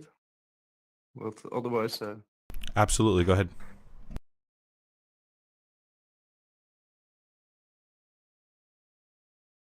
Yeah, sorry, I can't hear everything, nothing, but I hope you guys can hear me. I'm going to speak. My name is Bram. I come from Netherlands, and since I'm young, I'm obsessed with mumsels. When I was a little child, and I was scared at night and heard strange noises, yeah, my dad always say those were the mumsels. And later on, when I lost my toys or my parents eat my cookies, my dad always give the mumsels. Uh, yeah, he said that the mumsels did it. So yeah, from little Afan, I was obsessed about the mumsels. In 2012, when I had my first child, I created a book about the mumsels. It was my first book, and yeah, in 2022, I started for the first time with NFTs. I created drawn mumsels. I had no experience in the Web3 or with NFTs of nothing, and I learned the last 2 years a lot from you guys. I'm very grateful of that. And with all software and tools, I started to develop the mumsels, and every collection, the mumsels developed more and more. Last year, I started with creating stories, creating video NFTs with every time a new story in it. First, it were only an image with a story, and now I create stories with a lot of images or a lot of animations. So this year, everyone who owns a Mumsel or buys a Mumsel, get every month one story free. And I is going also to create a book this year about the Mumsels. First one for younger kids, and after that one, I want to create more Mumsel books. In the future, I want also to create animation videos, yeah, for kids and for adults who like it. And yeah, also, how do you say that? Furry animals. I'm also looking forward to create days in the future, and yeah, I'm very excited for that. Yeah, thank. I have not a lot to speak today, but thank you very much. That yeah, I could get the opportunity. This morning I wake up and I saw that you all had shared the Mumsels on New York. That was also very great with a lot of very artists, and yeah, that was good news. And yeah, thank you for that all. Well, thank you for being up here, Moses. I know you've been working hard. I know you have a lot of projects, and I know you've been collaborating with a lot of artists in this space. And I'm really looking forward to some of the new content creations. Your artwork has really changed over the last year and a half of what you've been creating and producing. And I think your AI skills has really help you articulate what you've been building and what you've been creating, and creating a story for a lot of people to follow along within your project. So I also want to give you kudos to that. And I definitely recognize the hard work and the consistency that you've been able to provide over the last 2 years that I've been able to watch you, and how progressively the story, the animation, and the characters has progressed. And as a content creator, I think that's also extremely impressive, is the growth, right? And the growth of what you've been able to do. And I think that's a question to everybody, is like, if you take a look at where a lot of us were about a year ago, and what tools we were using with AI before ChatGPT, and how advanced we are now after a year later, can we all agree that we've all stepped our level, we've all stepped up our game? And I know a lot of creators in this space in my own community, by using AI, by utilizing new tools and market tools, has really amplified everyone's everyone has been able to level up. So I definitely want to recognize you for doing that, and taking the initiative to enhancing your product and your brand into 2024. So we wanted to give you some kudos. Thanks for being here and being a speaker at the Polygon Showcase. I want to say, creative, about AI. Yeah, first when I started with NFTs, I couldn't speak good English or couldn't translate it very good. And with AI, it helped me a lot with learning faster. Also, in the first months, if I made a blog, took me 8 hours. Now in 1 hour, I finished with everything. It helps a lot, and yeah, also with yeah, other things, the tools are, and yeah, I think it can save us a lot of time in the future.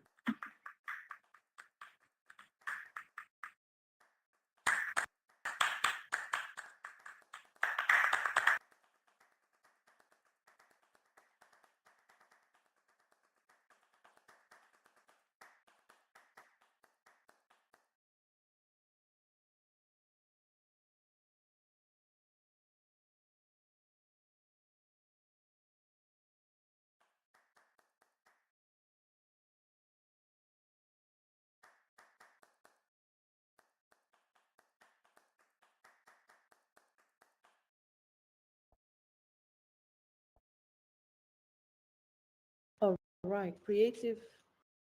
I'm sorry, I Can you hear me? can't hear you. Oh man, I Yes, apologize. I hear you now. Great. Did you guys hear my question or no?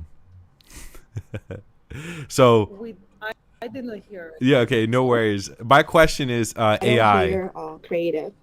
Do you guys hear me? Can you guys hear me now? I hear you now, creative. Okay, cool. Yeah. I just we're, Can you hear me? yeah, we can hear you.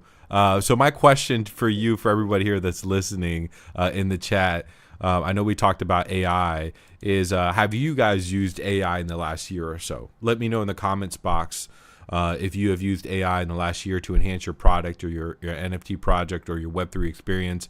Is it by writing? Is it creating digital art? Is it storytelling? Let me know in the chat box if you guys are watching the stream. Or you're participating in the conversation. Let me know inside the chat if you guys actually have been using AI, and also what tools you've been using AI with. I think it's important for us to realize how much the AI has actually helped us produce and enhance our content creation in this space. So Vance, just give me a second. I want to just give a quick fast pass to Greg, because I know Greg is kind of on a tight schedule. If you wouldn't mind, I'm gonna let him kind of speed up real quick and get him on stage. Greg, are you able to hear me? You can hit M to unmute yourself, Greg.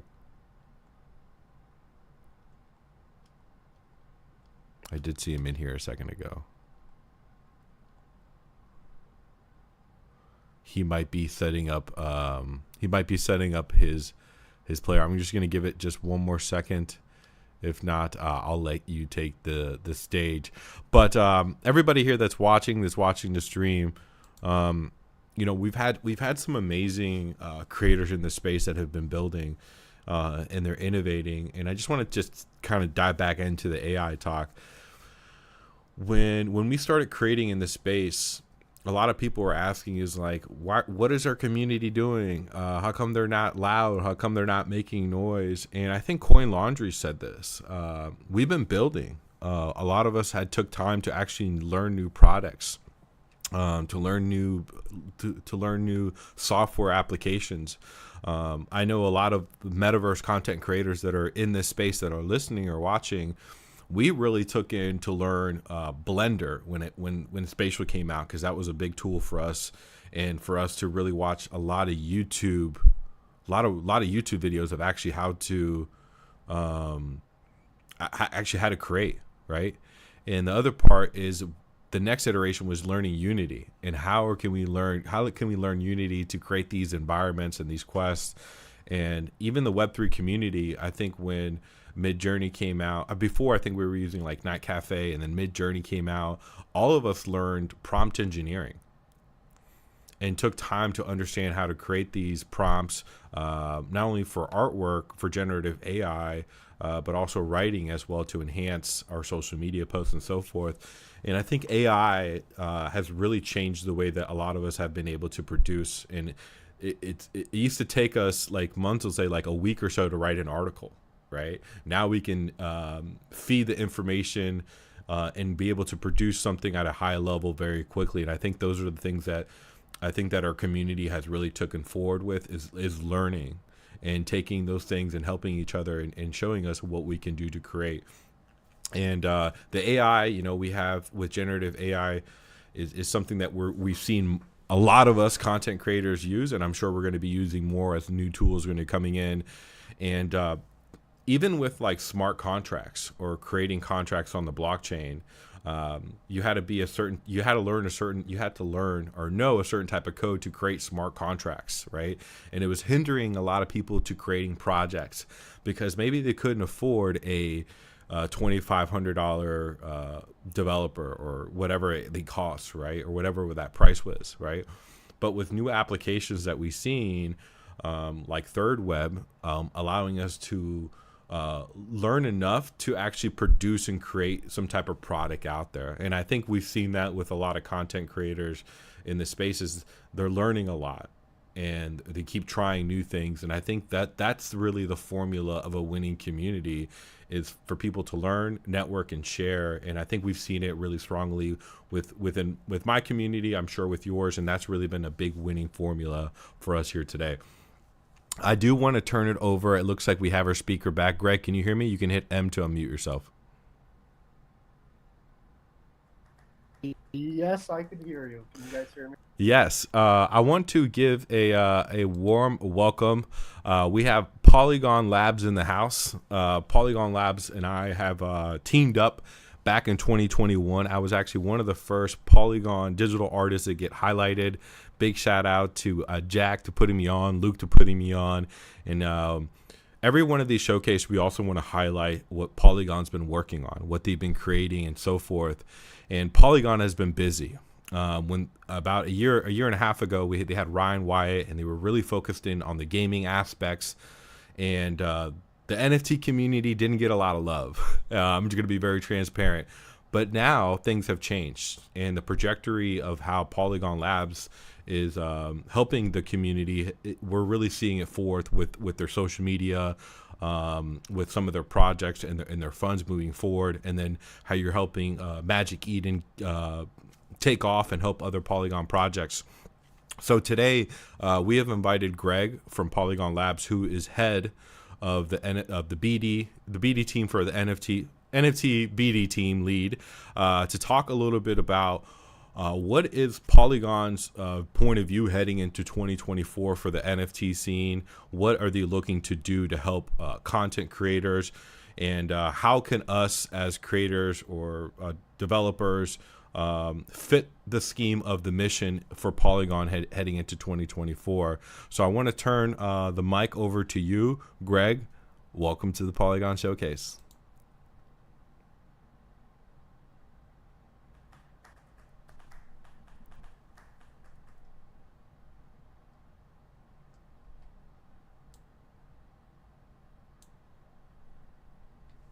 Back here, having some minor technical difficulties, but you should be able to hear me now.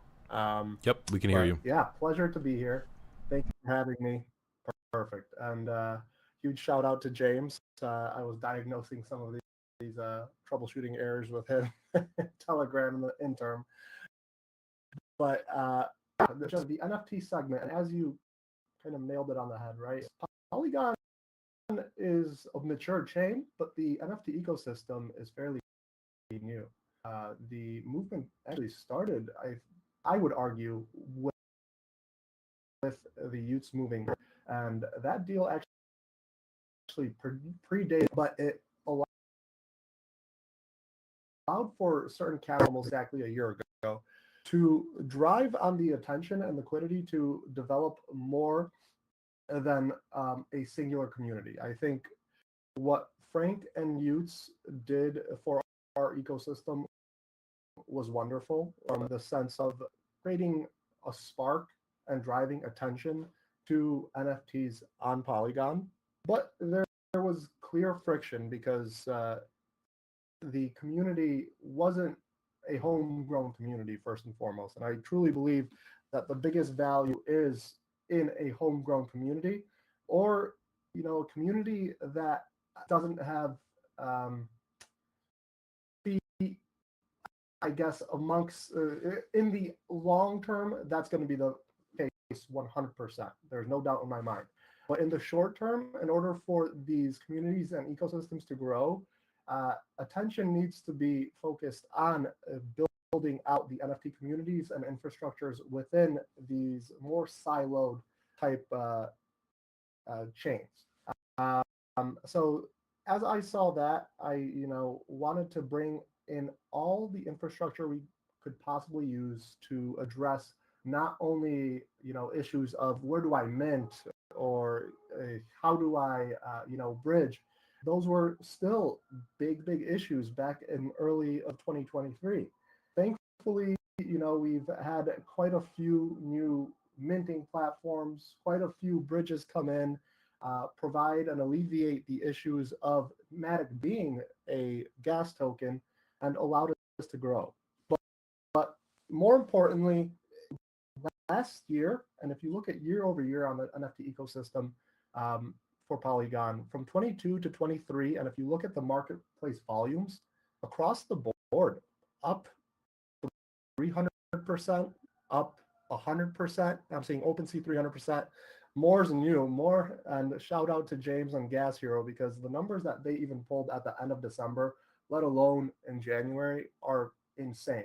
But last year, More came in as the number 2 marketplace because Gas Hero is such an absolute fantastic game and just so well built out, and they bridged over a ton of liquidity from the Solana ecosystem over here, considering STEPN is one of the children of the FSL, well, the Fine Satoshi Labs team.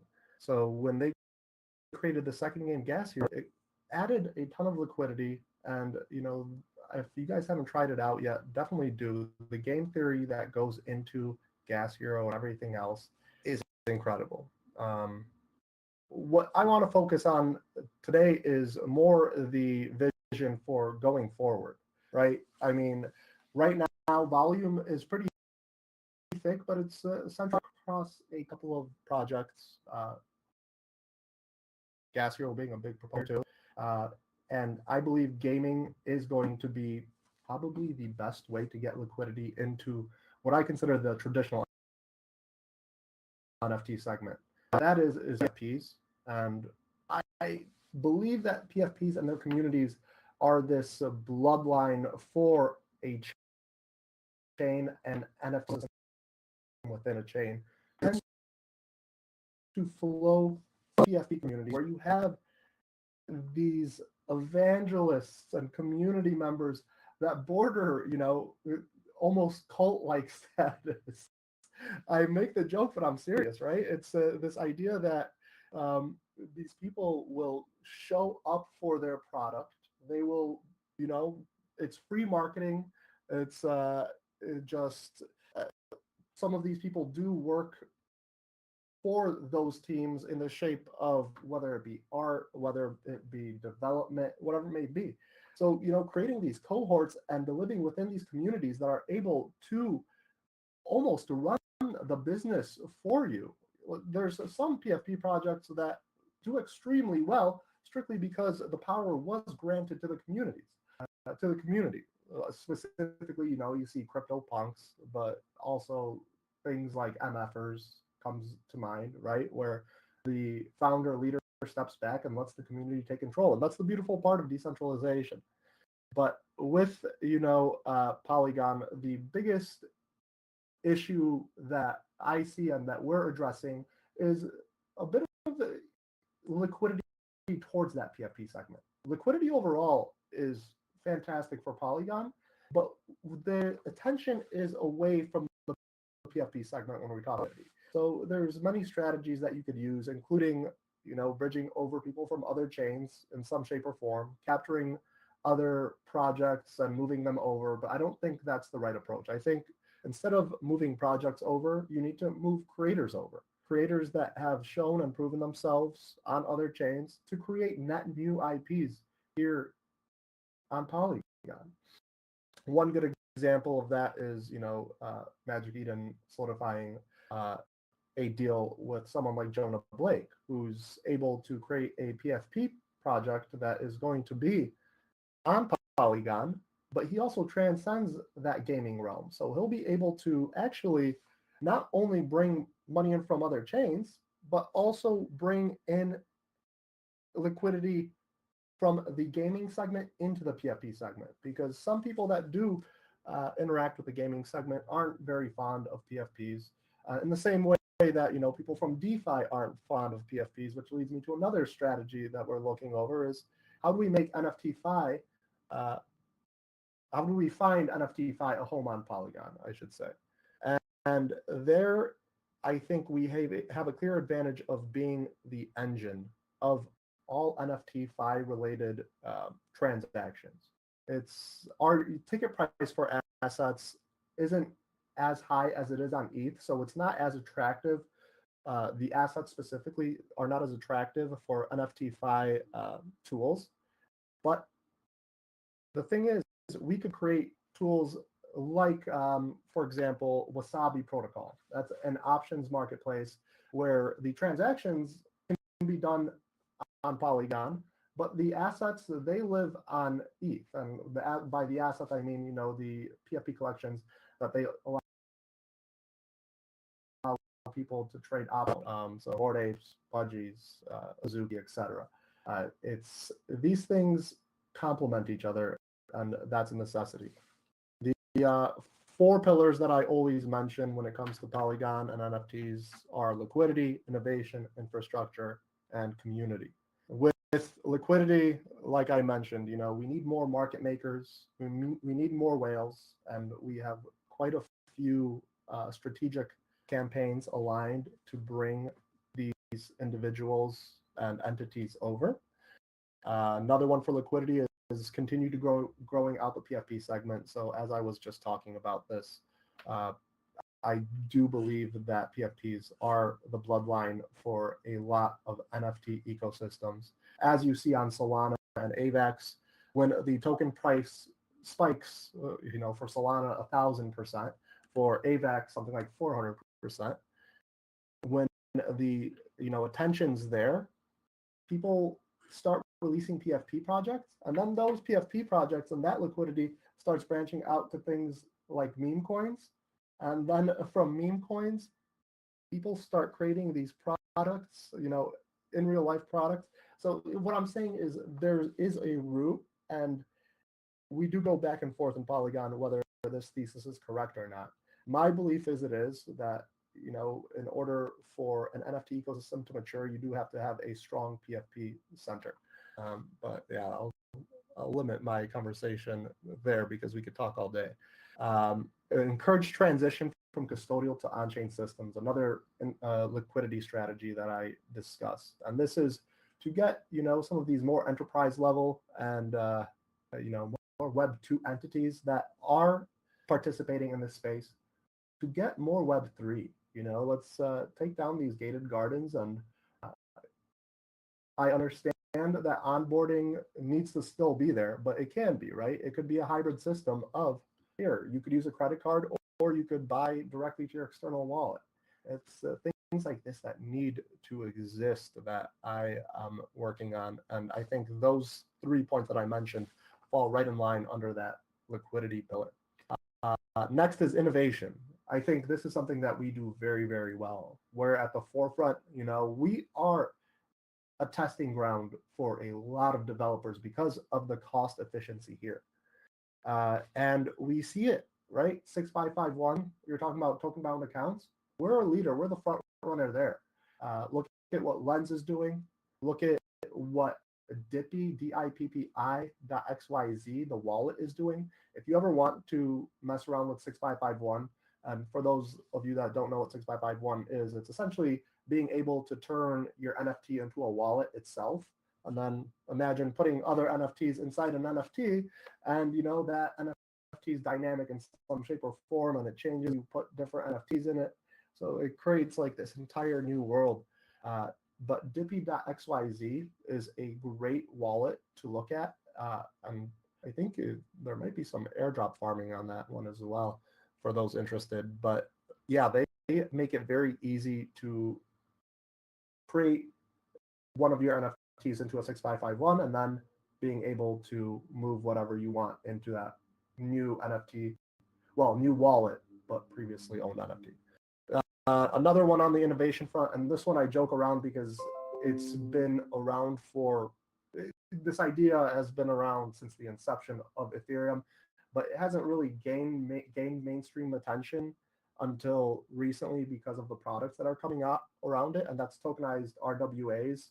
And what I mean there is more from the collectible and from the collectible and art route instead of your traditional financial tools. So what I mean there is Courtyard. Obviously, you see the Pokemon cards that are being traded, that you could own the digital version and you don't need to have custody over the physical version, but you have the full right whenever you want to take physical custody over the physical card. It just destroys a lot of the Number one, so I don't know where my Pokemon card is, but if digital, I probably would still own them in some shape or form. It creates an ease of trading, an ease of liquidity, ease to, and I'm not saying, lending protocols around Pokemon cards aren't necessarily effective because borrowing and lending there, you'll get a little limited amount back. But once you're talking about cars, once you're talking about homes, once you're talking about very expensive watches, that becomes very, very important. So tokenized RWA is huge. There's a watch platform coming out on the 31st called Open Chrono. There's Courtyard that many of you are familiar with already. I would tell you all to definitely check out arenaclub.com as well. Very, very brilliant entrepreneur. He's created Legal Zoom. He's created Honest Company with Jessica Alba. He's created Shoe Dazzle with Kim Kardashian. His next venture is this platform, arenaclub.com, that he pairs with Derek Jeter on, actually. And it's essentially the same thing as Courtyard, but it's more Web2 oriented. This is actually one of those teams I want that I'm working with and hoping they'll listen to me to break down those walls so Web3 can enter better, because right now they're minting on Polygon, but they're within custodial system / custodial wallet that people are able to trade on the Web2 platform. There's that. And you see the inscriptions and on-chain minting as another piece of innovation. We've had quite a bit of a dialogue, especially funny enough, after Elon Musk, was on Joe Rogan and mentioned something of the like, what do I actually own when I own an NFT? It's just a receipt that lives, on a cloud, and there's that. It doesn't have to be that, right? It doesn't have to be the IPFS hash leading to an Airweave, and it could be directly on the chain, and that could be both through a smart contract or through inscriptions. Both provide another level of permanence that Polygon has a huge advantage around because of the cost efficiency there. So wanted to put that one forward. All right, next pillar here, infrastructure. So there's the chain BD situation where it's being able to partner with people that are developing their own chains and having them build with Polygon and the CDK kit. Think, what Blur is doing with Blast. Think what Frame is doing. They're creating a chain that is very, very specific towards NFT communities, and even, more niche than that, where, Blend will likely center around more kind of analytics and trader type of activity, and Frame will more likely focus on, your kind of more collector mindset. This is where I'll come in and I'll be onboarding different NFT entities that want to grow a very niche NFT chain. Another piece is developing the ZK EVM infra. We believe ZK is the long-term solution for the bandwidth issue that all chains are going to run into. And from there, I think we have a clear advantage, because as a ZK scales, it gets cheaper. Right now, anyone building in the space and for the next year, especially around NFTs, I would advise, we stick with POS, and the bridge over is going to be absolutely seamless once everything's ready. But I do want to get ZK EVM infrastructure for the NFT community at minimum, built out by the end of, let's say, Q2, Q3. Fourth pillar and last pillar here, community. Community is everything here, especially for the NFT people. That's what we are. I forgot who mentioned it. This was back early in still 2020. Someone mentioned to me what is all this? What does it mean? And they simply use the phrase tokenized tribalism, right? It's being able to come together with a like-minded group or people and have something invested together as well. And tokenized tribalism is how I always explain NFTs and NFT communities to anyone that asks me, what is an NFT? And I also look at, the general social structure of the world as it is right now. So we see, obviously, it's a little bit, you can't be as nationalistic anymore. Religions are slowly crumbling in some shape or form. Family structures are getting very, very open-ended and less traditional in a sense. So people are looking for their new tribe. And funny enough, these tribes are coming in the digital realm. They're coming in the form of digital tokens. And, you're choosing your tribe. I think this is what it all is about. I think people want to be a part of communities. It's clear that people want to be a part of communities. It's literally in our blood. So this is an interesting evolution on that. With the community strategy and how we're thinking about, helping here is not only providing exposure through the likes of working more with whether it be KOLs, whether it be big products that have founders that are, very, very out there and able to not promote only Polygon, but those working within it. It's bringing a lot of those people on. It's providing a systemized support for all partners, right? So if someone comes in, they get these resources and they know exactly how to loop in with the entirety of the community. We have most of these ready. They'll be launched shortly. And the third piece is I want my team directly, and my NFT BD team is just 3 individuals. It's myself, Rainey Reese, and Sid, if you guys are familiar. I want us to be out there. I want us to be very, very, very grassroots. I want us to be fully approachable. So if you have any questions whatsoever, either DM, reach out. I know Brandolph is in here in some shape or form, or was here. And, he always sends me individuals because I think people don't understand that we are out here. We are listening and we want to talk. Some may be a little bit hesitant to, but I want to make it clear that please, if you have any question about Polygon, the NFT ecosystem, know how to talk to someone that you can't get a hold of within this ecosystem, find me, find Reese, find Sid, and come talk to us. So yeah, I'll just leave the strategy at that. I'll mention a few exciting things, and I want to make sure I'm not okay. I don't think I have anything.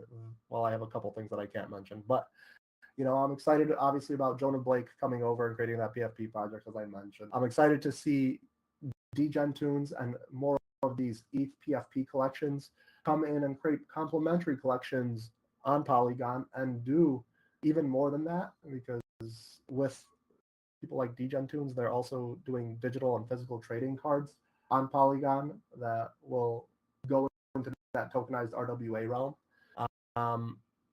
Du's working on a few interesting things I can't mention specifically. Moonvale Studios, you've seen some announcements around them, but they have their tower defense game currently in community alpha. Please go test it out, try it out, play it. It's amazing. You get rewarded for playing these games, especially if you get in early. And Moonvale Studios is a serious beast. This is the founder of Moonvale Studios is someone that ran Riot Asia. So they're going to be creating multiple games. This, I think it's called Astrark, is a tower defense. Very fascinating. And then you have teams like Sleep.io that are creating NFTs they're turning hotel reservations into NFTs. And that's just a fun use case. Not fun use case, but very practical use case, I should say, even more so. But yeah, no, that's a bit Amazing. of a monologue. Love to hear any questions. Yeah. Can you hear me? I can, yeah. Okay, great. Wow, I love the pillars that you brought up, Greg, here today. And I just want to kind of add on to that is how are you ensuring that our Web3 community is inclusive and diverse? I think I've heard you say a lot of PFP projects. What about for the one-of-one artists? What about for the single artists that don't have the reach for to create a project that has like 10,000 collections, but like the Metavixens or the ones that are creating generative AI are more of that one-of-one products? I'd love to hear as how you are ensuring that the Web3 community is inclusive in diversity, and what outcomes have you observed from you being diverse?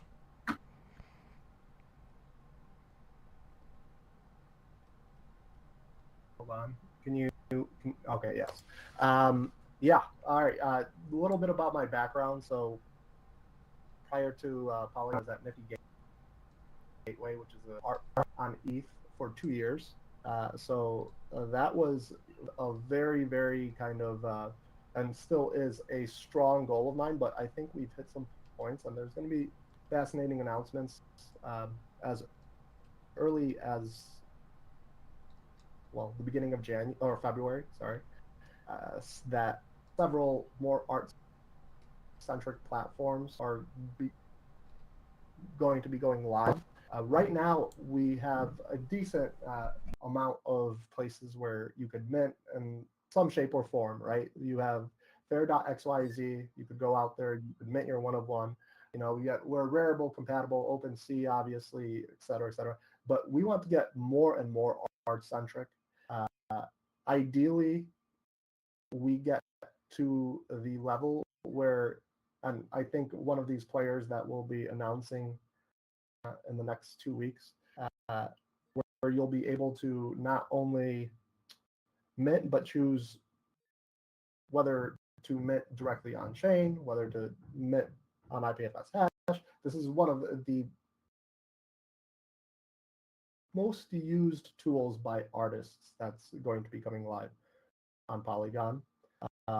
So there's that piece. The other piece is I really want to encourage artists to start doing some inscriptions on some of a ton of these inscription marketplaces and mentors that are coming out.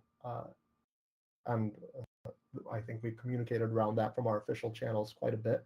When it comes to the generative part, we have one of the best generative art platforms that I think is completely falling under the radar that is available for Polygon users, called highlight.xyz. If you haven't used it, and it always shocks me, if you haven't used it, please do.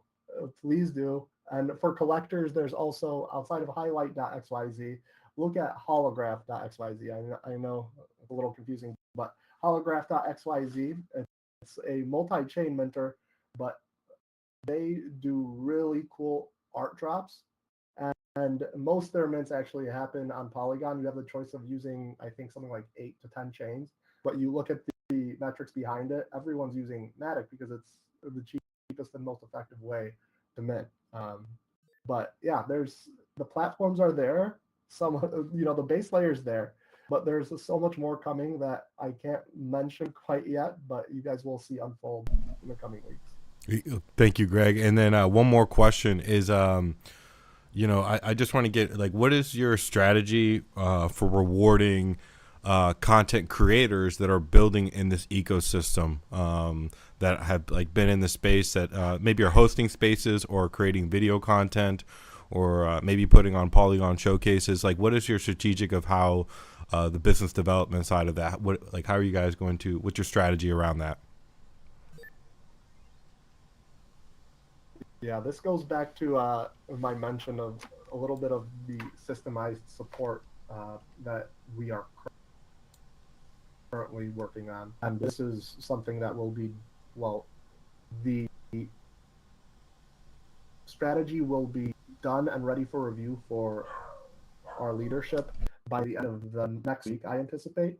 But there are pieces there of, how do you reward these people that are providing so much value to the ecosystem by taking the time out of their day just like Creative Owls is here, just like, you see Matic Man out there doing his thing, you see Big Nil doing his thing, you see Brandolph, you see Family, you see the entire Chad's community, you see Drill Club, they're doing so much. You need to find a way to reward these individuals. And that's, there's several ways. There's obviously community grants, which is a difficult situation because once some money goes out and some people get it and others don't, it becomes very, very tricky. And this is full transparency in front of you all right now. Like these are discussions that we have. The other pieces we could reward in other manners, whether that is recognition level, whether it is putting someone's name, face, well, PFP, I don't want to say face because we're in Web3, but across the Polygon channels to provide exposure and more marketing for that individual who's trying to make a name for themselves. And then there's simple physical swag. Like there's things like, show your appreciation by providing people with cool stuff, just send it to them. And that's what I want to include on top of obviously the more important shapes and forms of support, which are kind of having these people benefit in some business sense. Thank you, Greg, for coming up here. I know we just recently connected, and thanks for stepping up and jumping into the Polygon Showcase. It's great to have you. It's also great to have the presence of Polygon Labs and their support in the space. And you have a very hard job. There's so many creators out there, and there's so many projects that are being built every single day. It's not easy managing so many of them because it's very diverse. And I think, Greg, you can agree the Web3 space is so big, right? And every project wants visibility. Every project wants to be tweeted out and highlighted out. This is something I talked to Nikki. So just from your perspective, what is one thing what is like your number one advice that you would give a new project that's joining the Polygon chain for them to get recognized through Polygon? Like, what would be your number one advice? Come to us directly. There's going to be a form that's going to be going out throughout the community, and I'll be having it. I have a weekly spaces now with Big Nil on Wednesdays. I'll be pinning it there, but it's going to be a BD support forum where you just provide your information. But honestly, just reach out to us, talk to us. The wonderful part is the community comes in so effectively to onboard people. When someone asks, how do I do this? I feel like 10 people come in, have the answers, and are willing to help. And that was my experience as well. When I, was in the process of moving to Polygon, I just went into the space, and when I started asking questions about where can I find this, where can I find that, the amount of Avagachi PFPs, the amount of people that were already moving over from Sol that were reaching out to me and telling me, the Hellcats community, the MetaVixens community, all these people. But the big thing here is this is more than PFPs. This is, as was mentioned here by Creative Owl, NFTs are such a broad tool. Like, you guys have no idea the kind of scope of BD calls I go from one to the next. Like, I'll be talking to a very, base level PFP project. And then the next thing is I'm talking to a lead card designer that is creating his own metaverse. And, he wants this layer of philosophy to underlie that actual metaverse itself. And it's just crazy. It's fun. It's fascinating, and I love my job every day.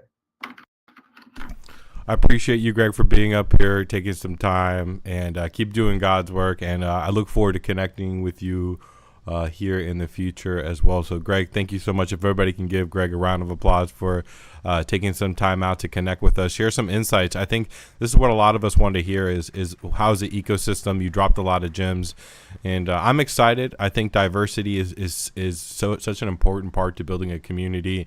And I know there's a lot of guys in here, and I also want to promote and help the one-of-one artists and help the women that are in here building and creating a name for themselves. And I think the more that we collaborate and have these open communications with you and the team, I think we'll continue moving in the right step. And thank you for providing advice, right? I think that's the one thing people are looking for, Greg, is like, I'm starting out, I have no idea what to do. What are the steps, right?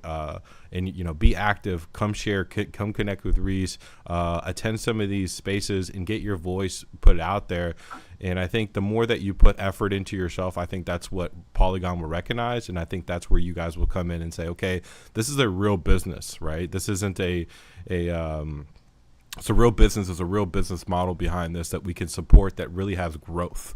And I think for the BD, for the business development, is to build out business models and case studies for the blockchain to grow. And with the CDK rolling out, there's going to be a lot of different use cases for this application, right? You can go super layered up with the security with your CDK and have it really efficient, or you can do a little bit of light security and kind of create your own token, right? And build off of that and build a product or a service that can be on the blockchain. And we're seeing a lot of these innovations that are already in Web 2 are starting to dive into these business models, right? And I think the more case studies, the more innovation that we have in our ecosystem, I think it's going to be the easier for people to adapt, and for you, Greg, to point them out and say, here, check out what this organization did and how they use this business model. And I think with the CDK, I think we're way ahead of our time with this new application. I think they've done a great job with releasing this. And I think in 2024, when this is going to be picking up, we're going to see more people building on the blockchain, building on this layer 1, layer 2. And I know that our poll is coming out with their upgraded POS system that's going to enhance what we're already building on the blockchain. And it's more than just art, right? It's about product and services of what this blockchain can produce and create for a lot of people and create an ecosystem for them. So thank you for being here, Greg. I really appreciate it. And if you ever need anything, you could feel free to reach out to us, and we'll also be here to support you. I really appreciate it. And yes, please, let's grab a meeting next week if possible. Yes, sir. Thank you guys for tuning in. I know it's been a long day, and we have some more speakers. And I think the next speaker that we have is one of these content creators that have been really innovating in this space. This woman, this mom, this content creator is Vanessa, and Vanessa. She's an AI art student. She's part of the Creative Owls team. She's been featured in NFT NYC twice, has been on the billboard. One of those one-of-one artists that have been literally trailblazing this entire community. And now she's doing it cross-chain. And one of the things that she's known for is by leading the Women in Tech Museum. We have the Polygon Showcase, but we also have a Women in Tech gathering with our Women in Tech event. And Vans took the initiative to connect with creators, to create value in this ecosystem and bring people together. And she has been on fire, like I said, and she's been creating some new things here in the future, and she's got a lot of new announcements here. So I really want to turn it over to Vans. Welcome to the Polygon Showcase.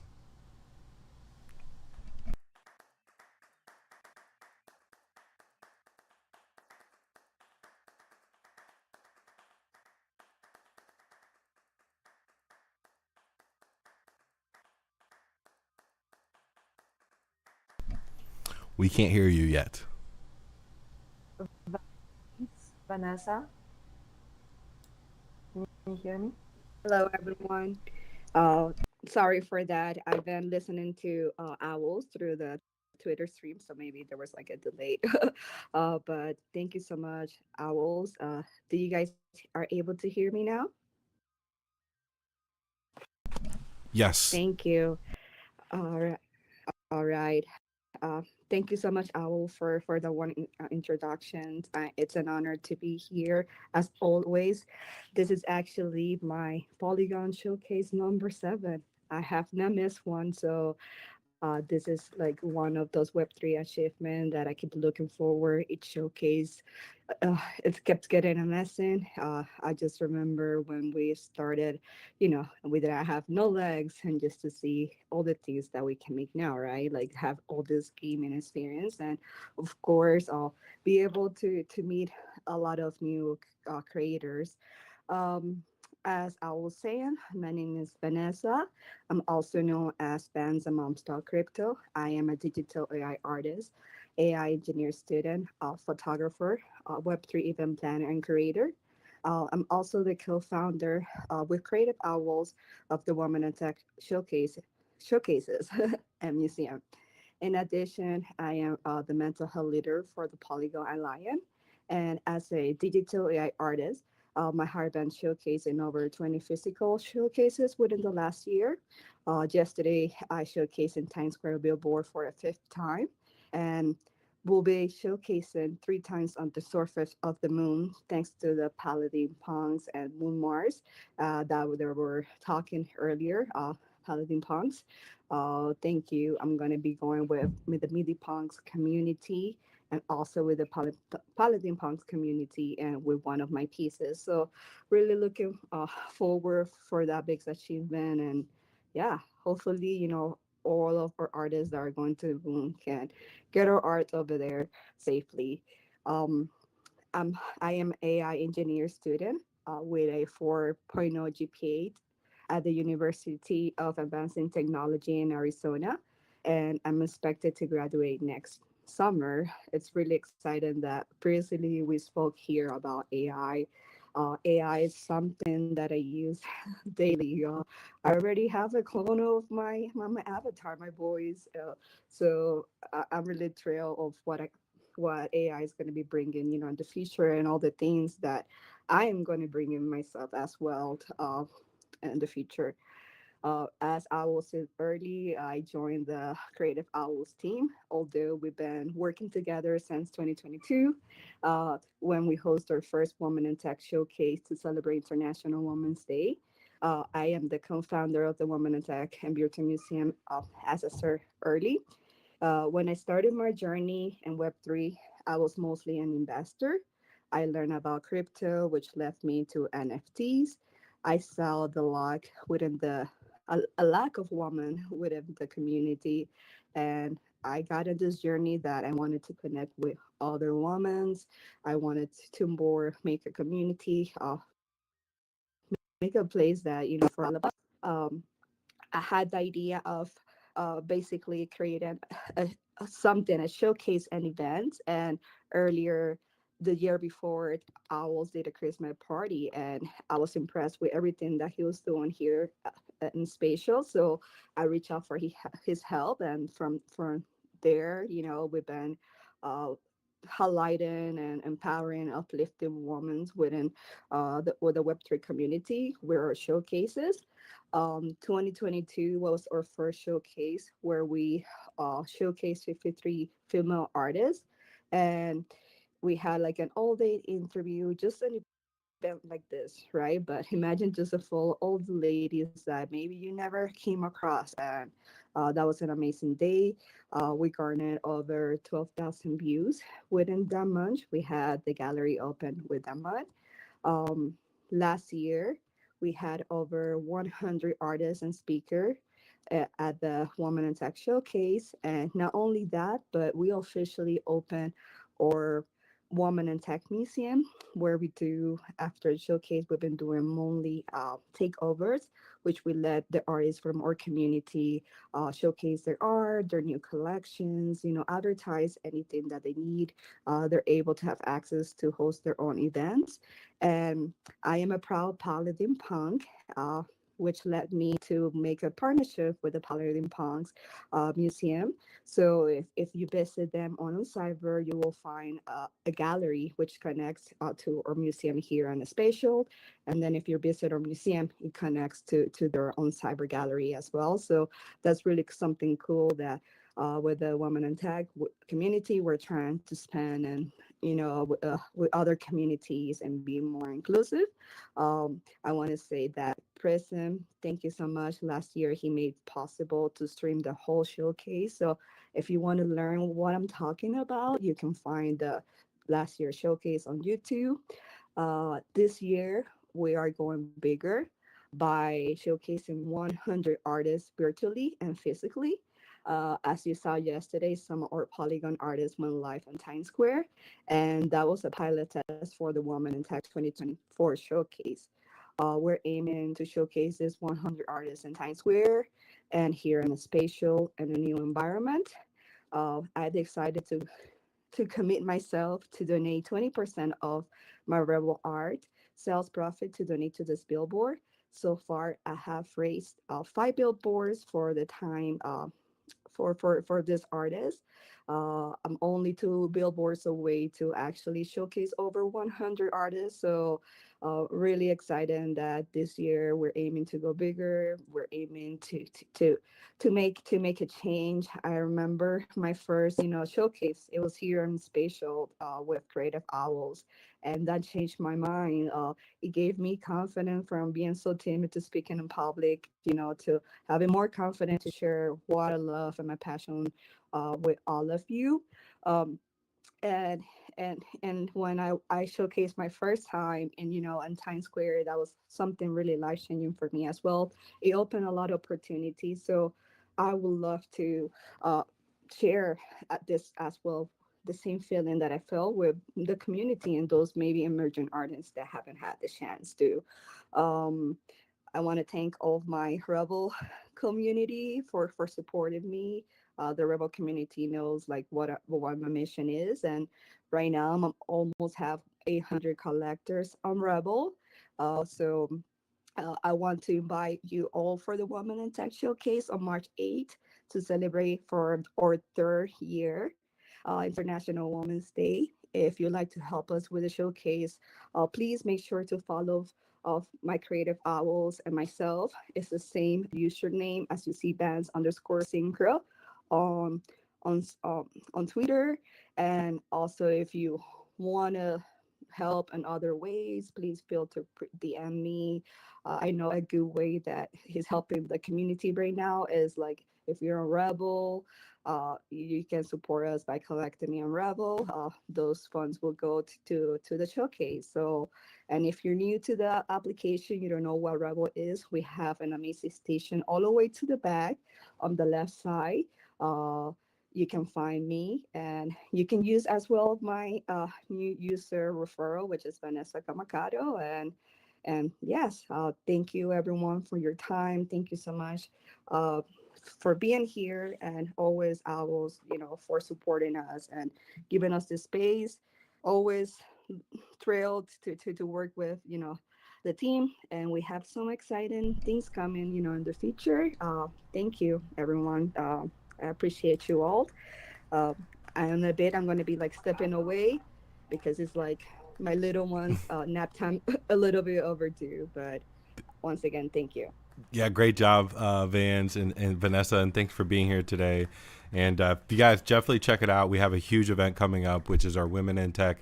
This is going to be the third one, right? This is going to be the third one.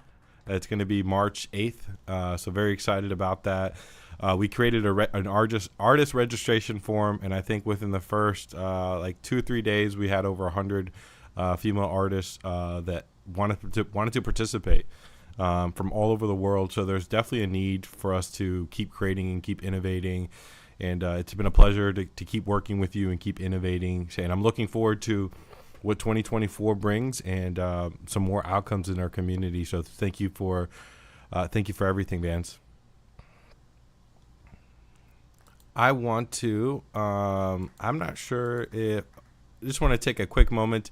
If you guys haven't done so already, go ahead and claim your free POAP. It's inside the metaverse. All you have to do is hit F when you're in the stage area. It's a free mint for it's a ticket.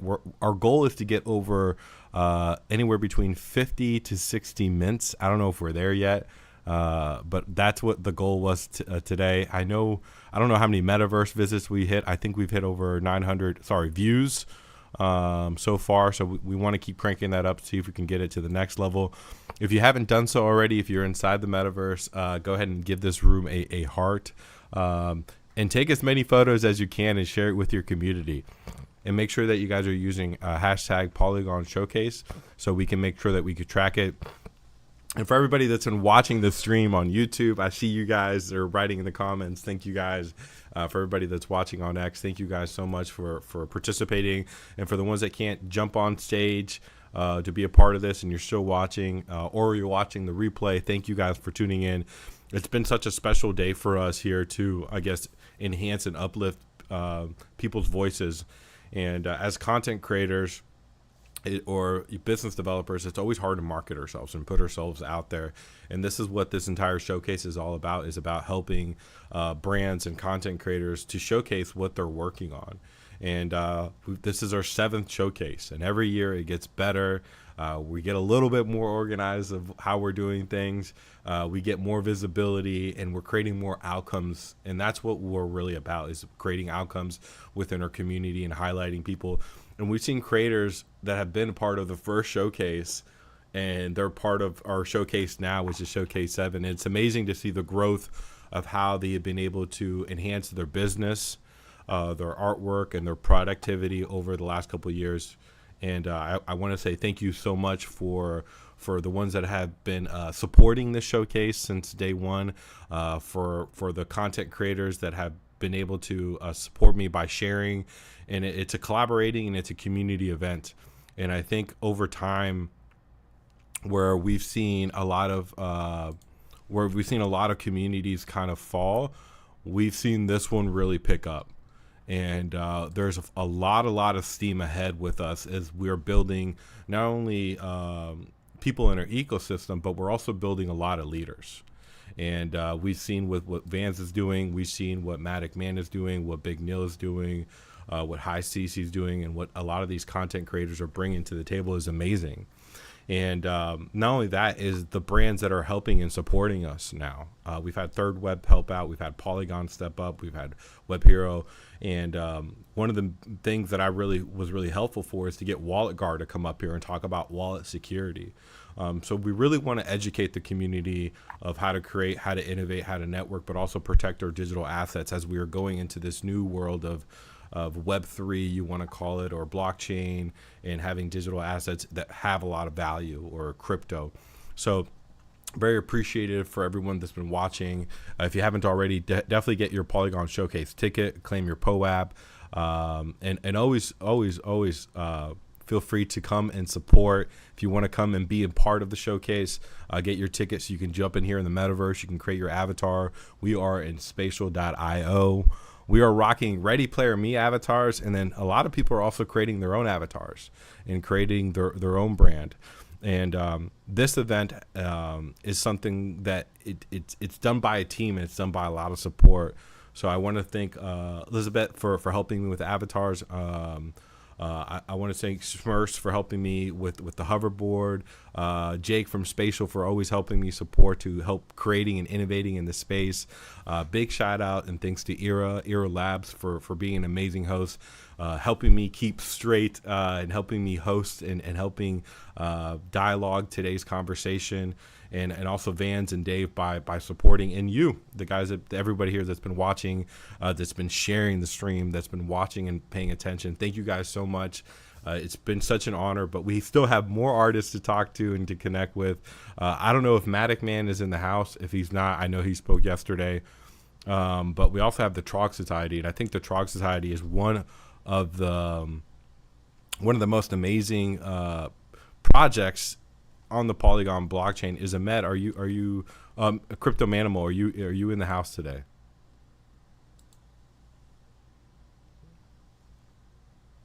Creative, just a little small asking you, there is a few people, maybe more than maybe 4 people who cannot hear you. Do you think it's because we've been here for too long? Maybe we can refresh. I'm not sure Yeah, if it's something to do with that. yeah, if you guys want to refresh your screen, you can refresh your screen and come back. And if you guys can't hear me, see if that works. Crypto Manimal, can you hear me? If you can hear me, hit M, because M will unmute you.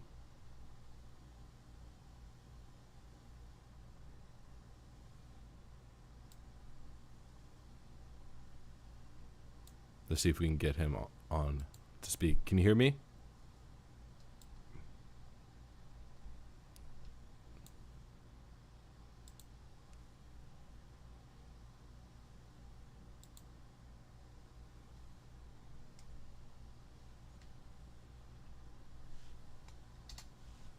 Manimal, you need to hit M. See if you can hit M on your keyboard. That will unmute you. Okay, I see the mute and unmute.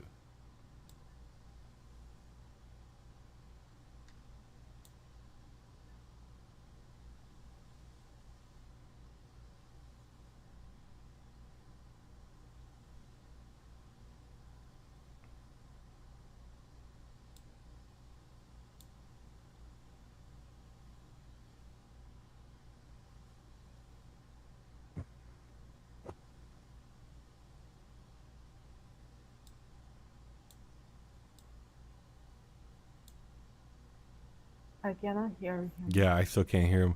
Crypto Manimal, I don't know if you want to come back and see if you can reset or make sure that your audio mic is set up, or you want to join through your mobile phone. I think that might help you.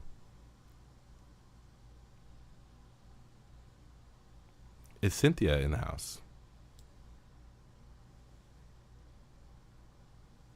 I see him speak, but it's not working. Yeah.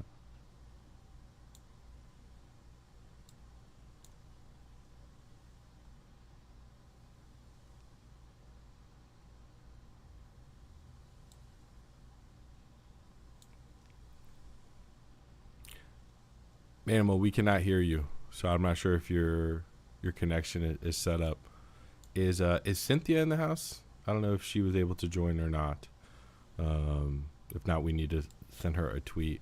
I don't know if her connection is good, but I know we also have Kong and John also that are going to be presenting. Is Kong or John in here?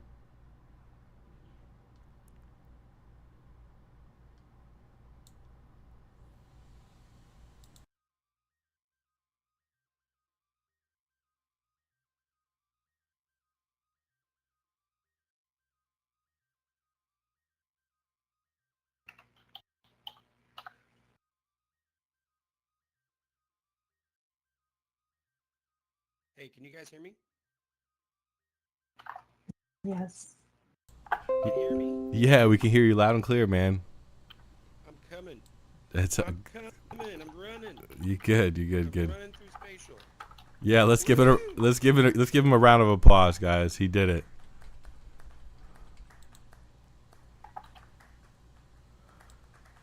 Oh man, I'm excited to What's up, everybody? what's up? Can you speak just a little bit louder? Yeah, is this better?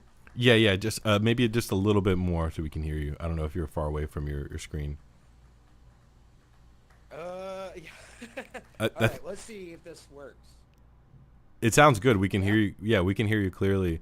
I want to welcome everyone, Crypto Manimal, to the stage. He is a part of the Troglodyte community that are doing some amazing things, very unique project. And I can kind of consider this one of the OGs in our space that have been building.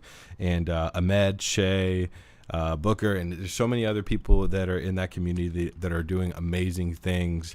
And really proud and excited to have you here to tell us what is happening with the Troglodyte Society. Most definitely. So, the Troglodyte Society started back in November of 1, so a long time ago. We minted out our OG project in March of 2022. Took us a long time. This was before there were any launch pads. We were doing it on our own decks, our own DApp, and there wasn't much on Polygon at the time either. But for what Ahmed and Shay wanted to do, it just made sense to go into Polygon because of the low gas, because of what we wanted to charge for like our OG project and things of that nature. As we went through that process, we started doing live events in Sierra Leone, West Africa through like Google Meet and through the Discord. We ended up starting off at an orphanage called St. George's Orphanage, and it was about 50 kids that we supported for that first live event. We can fast forward all the way now to our last live event that we did on December 30th, the end of the year of 2023. And we ended up supporting over 5,000 children during that live event.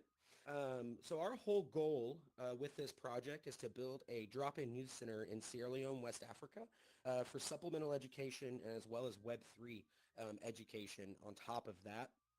So these live events were basically ways for us to introduce ourselves to the communities in Sierra Leone, make ourselves known, basically the same way that we make relationships out here in Web3 with other projects and partners and things of that nature, just networking, right? Introducing ourselves, making sure that people understand who we are, they know the Troglodyte name, and all of that. So Ahmed was born in Sierra Leone. That's where he is from. Originally, back when he was 12 years old, that's when the Civil War broke out in Sierra Leone. His family was affected by that. They actually kidnapped his father, held him captive for 2 weeks. Luckily, one of the other rebel children recognized his dad and freed him. He was able to get back to his family. They sold everything they had for pennies on the dollar just to escape to the UK, where they were refugees for about 9 months. Now we fast forward about 30 plus years. Ahmed has risen in the ranks in the UK educational system. He's part of the senior leadership team for a secondary school where he is the deputy head. So if you're an American, that's like a vice principal type thing, or deputy headmaster basically. So he's devoted his life to education and to helping the children that are less fortunate. These kids that he deals with on a daily basis in the UK are those who can't go to regular school. They have learning. Behavioral issues, things like that, right? And Ahmed's always looked at that as like, the kids, they have some type of trauma. They have something that has happened to them, and that's why they are kind of the way they are. That's why they have a hard time, being in regular schooling settings and things of that nature. So Ahmed's always wanted to give back to those that were less fortunate in his own country. So he's decided that he had decided long before Web3 that he wanted to build a free educational drop-in youth center style thing for Sierra Leone. Once Web3 came into play and he saw how the blockchain and everything can flip the Web3 donor system on its head, we became a registered NGO, and we're registered with 5 different governmental bodies in the UK so that we will be able to deal with all of the things we need to deal with, or sorry, not the UK, in Sierra Leone, so that we are able to basically, child affairs, the business side of our project as well. We have a, registry there for paying taxes, all those types of things. But we also have teamed up with Better Giving, which is a blockchain-based endowment fund. So we actually have an endowment fund through Better Giving.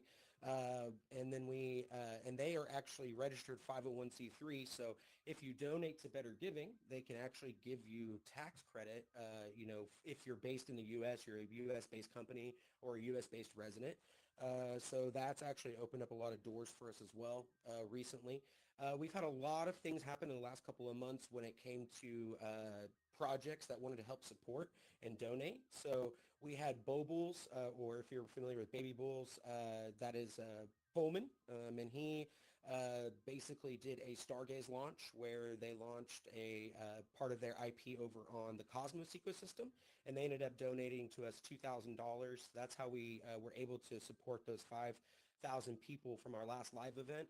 And then Tony from the crypto crew, the community, Legion, we all know Tony, the Matic man. He donated Legion Mint. He donated a portion of that that's actually sponsoring our last live event that we'll ever sponsor when it comes to this type of sponsorships. Obviously, once we have the center built, we'll do different things there as well. People can sponsor or come out and things of that nature to the actual center. But our whole 2024 focus is on getting this capital to build our center. So we have Trog Evolution coming out soon. This will be coming out in 2024. Trog Evolution is our V2 collection. Our artist is Lurk Loves You. You guys might know him from, he was part of the Visitors. He's done, he did the Shroom Folk on Polygon, but he's also done a lot of 101 and different stuff over on like AVAX and Ethereum. He's a really well-known artist out here in the space, and he has totally evolved our collection when it comes to the artwork. It's super trippy and super awesome. I cannot wait for these to be in people's wallets and launched. But with what comes with V2 is also a lot more of what we would call perks, benefits. So whenever you enter into V2, you have the chance to get passes to the youth center, right? So we have platinum passes that are going to be good for up to 3 years. And that means you get to come out to the center and visit up to 3 times a year, 2 weeks at a time with you and 4 other people. 3 other people, so 4 total, and it's all inclusive except for travel. So basically, if you're traveling to Sierra Leone, that's all you're going to have to pay for while you're out there. You can choose to use this as just like a basic holiday because there's going to be a lot of things that we can do, i.e. go to the beach, i.e. mining for gold, diamond hunting, just different things that you can do out there in Sierra Leone. If you're not familiar, it is in West Africa and it's off the coast. So it's actually got some of the most beautiful, beautiful beaches, some great, great landscape out there. It's actually a super beautiful country. And so then we also will have hidden within the mint are diamond passes. The diamond passes are good for a lifetime. For this center and up to however many centers we end up building. So just so you know, the one center is not when we're going to be done. We want to be able to do this in multiple different countries. We want to make this worldwide and across a lot of borders. So we've got a Web3 game coming out with the V2 as well. You'll be able to use your Trogs as playable characters. It'll be very similar, like an Altered Beast style game. We'll have Trog Coin, which will be an in-game currency. You can actually stake your OG Trogs and get Trog Coin right now on NFT platform. If you guys are familiar with Wolfman and what NFT does. So if you have OG Trogs, make sure you're staking and earning that Trog Coin. You can spend it on raffles, or you can hoard it and get ready for V2.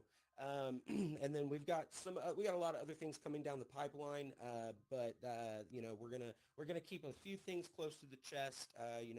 Out here you can get ran pretty easy, so we don't want to give away too much of the alpha. But most of you guys know us. You guys know that we've been here for 2+ years, building, grinding, going through it with all of you, and so we just can't be more excited for the future of the Troglodyte Society and what we're really going to bring, and that's going to be changing generational poverty in a country that is literally the second poorest by GDP per capita. And we want to change that through education by also implementing the things that we'll be teaching at the center into the actual education system of Sierra Leone so that it goes countrywide. Thank you so much for having us, Creative. Love you guys to death. If you have any other questions or anything, just let me know. But thank you so much, brother. Yeah, well, thank you so much for coming up here, and I think you guys are doing something very unique, very different that we've seen any other project do, and you're helping children. Creative, if you're talking, I can't hear you. Okay, give me a second. Give me a second. Let me get this recorded. Can you hear me now? Yes, sir. Okay, cool. You guys are actually helping a lot, tons of kids. What is the total amount of kids that you guys have helped so far? Oh my goodness. Probably close to 30,000. Wow. If you add up every single event that we've done since January of 2022. So, yeah, a lot. It started with 50, and then it just kept increasing from there. We would hold, we'd go up, oh, there's 100. Oh, now it's 300. Now it's 500. Now it's over 1,000 for a few of them. Then it went over 4,000. And wow. We just had that last one, which was over 5,000 kids. And then this next one will be 10. So we're looking at like 40,000 total, probably children. that have been directly affected by our project and by people in this community, because we've had a lot of donations and a lot of things, a lot of money, whether it be individuals sending money for the live events, or whether it be through those minting, through people minting and sharing and things of that nature, sharing their mint funds, things of that nature. So yeah, we've it's been a really big collective group effort. But the first, a lot of the first ones were all paid for by Shay and Ahmed out of their own pocket. So not only that, Ahmed got tangled up. We literally sent our funds to buy the land, which we have purchased, by the way. We do have our land. But Ahmed had sent the funds into FTX to be withdrawn to the bank so we could go purchase that land the day that withdrawals got paused. And he ended up selling his car so that he could still purchase that land, and we could still move forward with the project. So it just speaks to the people that they are, and Ahmed's and how genuine Ahmed truly is. Yeah, I've connected with Ahmed a couple times. Haven't got the chance to meet him one-on-one yet, but his story is very unique, and he has probably one of the best stories in the Web3 space, and his why is so powerful of why he does this. And him and his wife have dedicated a lot of time to support a lot of people that they've never met before, and he's got such a big heart, and he wants to give as much as possible, and he does a lot. And I know as a leader it's not easy to do that, but I'm also happy that he is now growing into this new phase of leadership where he's delegating and bringing you onto the team so he can focus more on the Web 2 side of things. So Ahmed, kudos to you for growing in the right direction, and focusing also on the Web 2 where it's really valuable. The Web 3 is just a layer of your project, and I've been on these calls. I'm not kidding. I've been on at least 2 of these calls where they're handing out food to kids. And we're there and hearing stories from them and talking about how that's helped them out. And this is probably one of the strongest communities that's actually giving back. I mean, touching kids' lives every single day, feeding them, giving them a facility that they're going to be able to learn, educate themselves is extremely powerful. And it all starts from a founder and a team leader, and that's what Ahmed has done and Shay has done. And I believe there's no bad teams. It's just he has created other leaders in his ecosystem, and his Discord is amazing. His community is amazing. He hosts spaces where he's uplifting others, and he's actually been able to connect with the right people like Matic Man that are uplifting the voice of what this project is doing.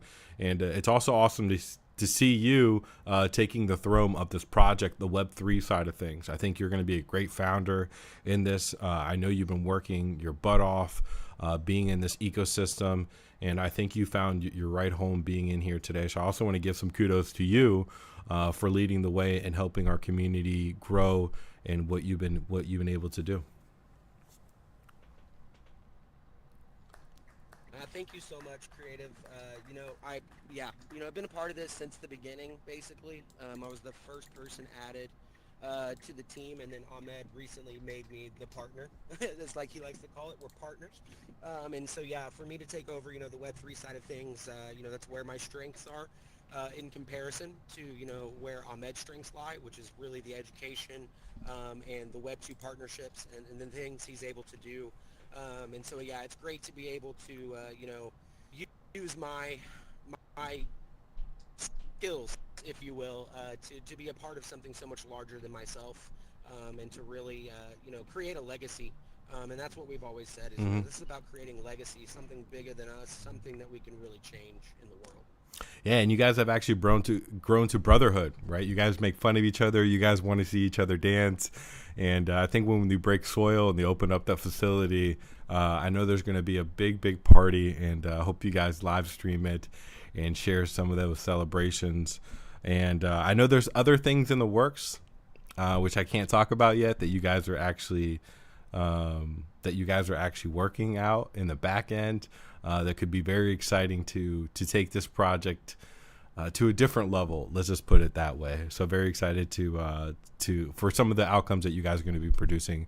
So thank you so much, Crypto Manimal, and I'm sure I'll see you in some Twitter Spaces soon here in the next couple of days. So thank you so much, and shout out to the Troglodyte Society. It's a big community. There's a lot of amazing people that are supporting this cause. So thank you guys for being here and being a part of the showcase. You guys have not missed a showcase. You guys have been through the very first one. So big kudos to you. You guys have been a part of every single showcase that we have created. And when Ahmed can come is amazing. When Shay can come is amazing. So thank you guys for being here. I want to turn it over to, I know Cynthia Steenkamp is not here, but I'm going to shield her.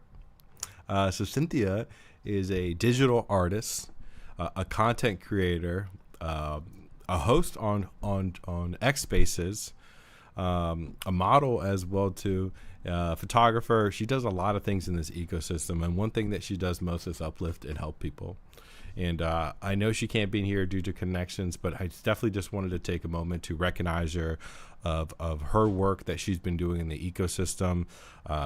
She's been holding it down and trying to help other women and other creators in the space. She has one of these fun personalities, always joking, always having a good time. And those are the type of people that mean a lot to me in this community, that we can rely on. And we've been, she's actually one of the showcase artists that's been a part of every single showcase. Maybe not, might have missed one, maybe not. But she's been always here hanging out and participating. And her artwork has definitely improved over the last couple of years, not only with AI, but with her drawing skills and her funky hearts that she has created, and how it's how the artwork has increased over time with different styles that she's been able to produce. One of my favorite styles is when she did a combination of like her photography and her artwork together, and I think it's really unique, her approach to it. She's also a NFT NYC artist, so I want to give her a shout out to that. And I think she's also I know she was last year's at NFT NYC, and I think she might be at this year's NFT NYC. So big kudos to her. I think she's doing amazing things in this ecosystem. I know she also hosts Twitter Spaces, Twitter or X Spaces, you want to say, on the weekends. And you can definitely catch her online, and definitely want to connect with her. So Cynthia, big shout out to you. Thank you for being a part of this community, and we definitely wanted to showcase some of the amazing work that you have. And congratulations, your artwork also got showcased again at NFT in New York in Times Square. So it's awesome to see your artwork up there. You're actually in the main lobby here in the showcase, so big kudos to you. I want to keep it moving. I'm not sure if we have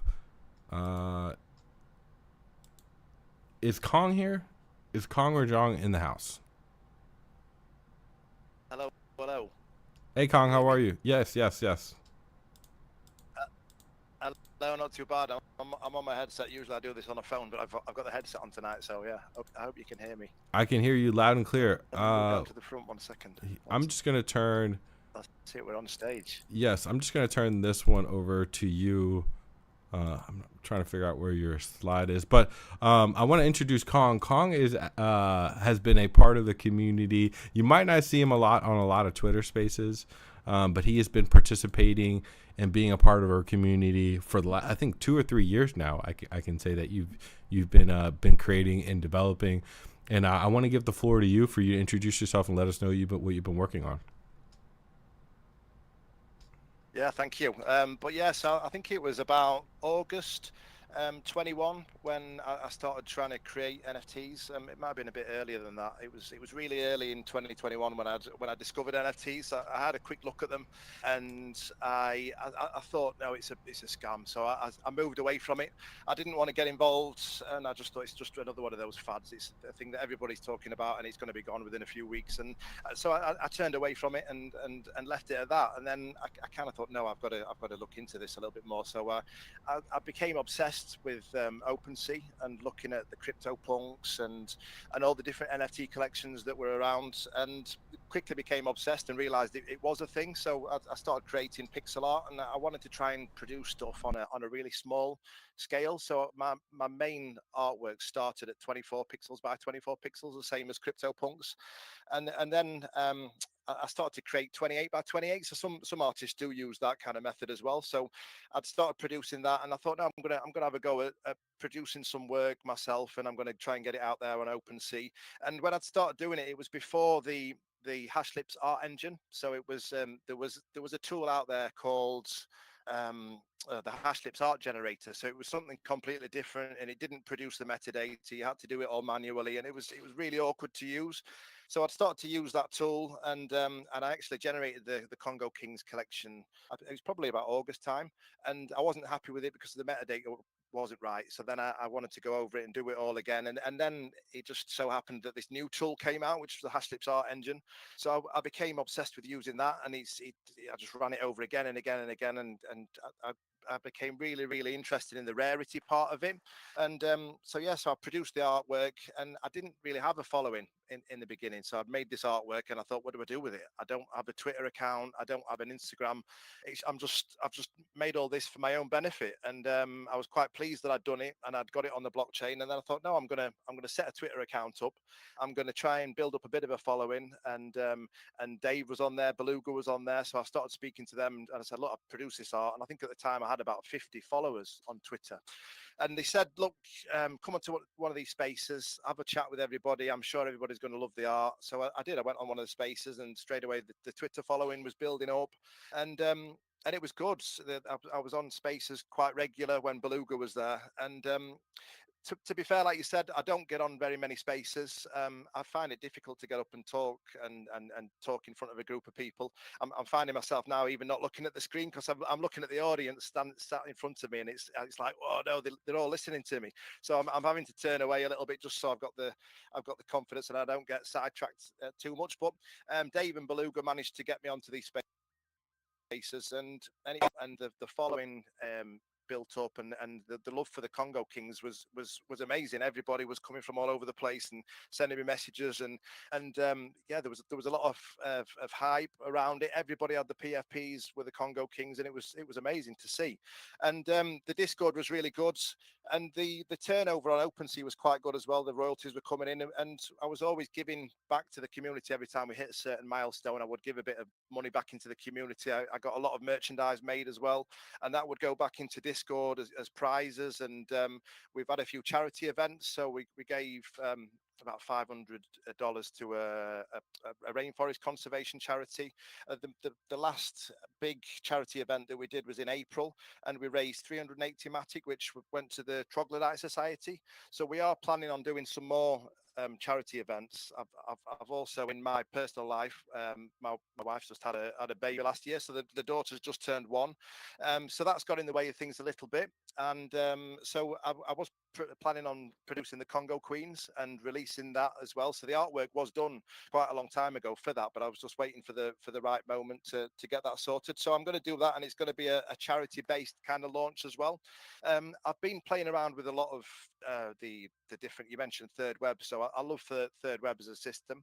I've been playing with that. I've been playing with the staking contracts. I've been producing at the minute, I've just been obsessed with trying to make a bit of a lottery contract. So I'm trying to make my own little lottery system. So I'm getting really inbound, and it's something that I'm really obsessed with.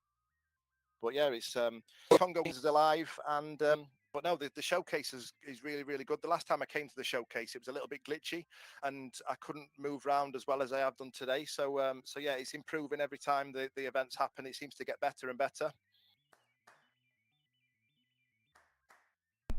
But yeah, no, I didn't plan on a speech tonight either. I just kind of saw it pop up and saw the agenda and thought, oh no, I'm on the list to talk. So yeah, so I'd not planned on anything, but yeah, any questions, I'm happy to answer anything. Yeah, I'm appreciated that you're up here, and you keep coming back. That's the one thing. You might not be super active on some of the social media channels, but you're always you're always creating, you're always innovating, and that's the thing that we're always looking forward to. So the blockchain is it's there's so many different ways that we can create the blockchain, and there's so many people that are coming into the blockchain, and the fact that you came and you got innovated to join is fantastic. And I think you've been building for about over 3 years, and one of the things that we talk about is always learning, and I think as humans we have to keep learning and keep innovating.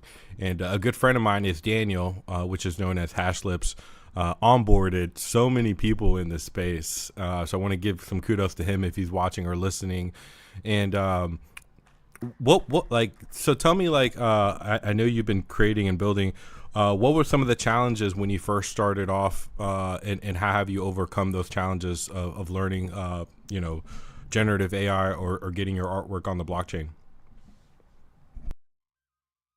I think in the beginning, so the first time I looked at the Hashlips art engine, the collection was quite basic, and I didn't really play around with it too much. I didn't really delve into the power of what it could do. So I found it really difficult. I was thinking, right, what if I want this trait to only come on this character, and I want this little weapon to come on this one, but I don't want it to appear on this one, and it was really hard to get my head around it. But then after going on the Hashlips forum a little bit and reading how to do it and how to change some of the code, I now kind of understand how you can make 20 different characters, all with certain hats that'll fit certain characters, and so that was a bit of a challenge in the beginning. So a lot of the coding side of things, because I'm not from a blockchain developing background. It's all self-taught YouTube videos that have taught me how to do all this. So yeah, that has been the challenge, and it still is a challenge now. I'm trying to learn how to create the dApps and the apps that go on the front end, and that is another world in itself. So you've got the contract side of things, which is difficult anyway. I've got my head around that a little bit, but then you start looking into how to make these apps and how to make them look nice, and that in itself is a massive challenge. And it's going to take me a lot longer to get something to look how I want it to look. At the minute I've got it so it can work, but it doesn't look so pretty. So that is a big challenge that I'm facing at the minute. Whether I should have been a bit more of a website developer in my previous life, but I don't know. But I find it really interesting. The people are making these apps, and they've got all sorts of different functions on them, and they take so long to do as well. The challenge is you can spend all day, and all you've created is a couple of buttons on a single app. So it itself is a massive challenge.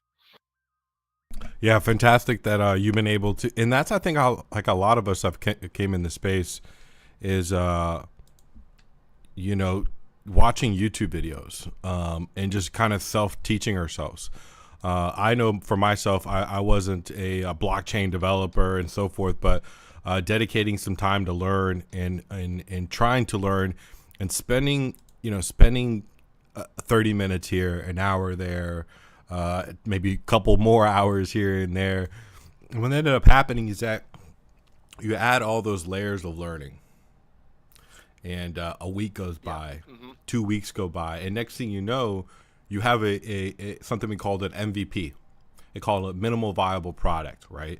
Something that you can start releasing and start creating and start bringing out there. And you release it, and then you get inspired to build more, right? And you see how other people are also creating and building, and it inspires you. And that's kind of the ecosystem that we've been a part of in this Web3 space, is that we have a lot of builders that are innovating and creating, and there's a lot of places where you can get innovation and inspiration. And I think Daniel, I actually just talked to Daniel Hashlips maybe about a week ago and reconnected with him. And he's still doing that.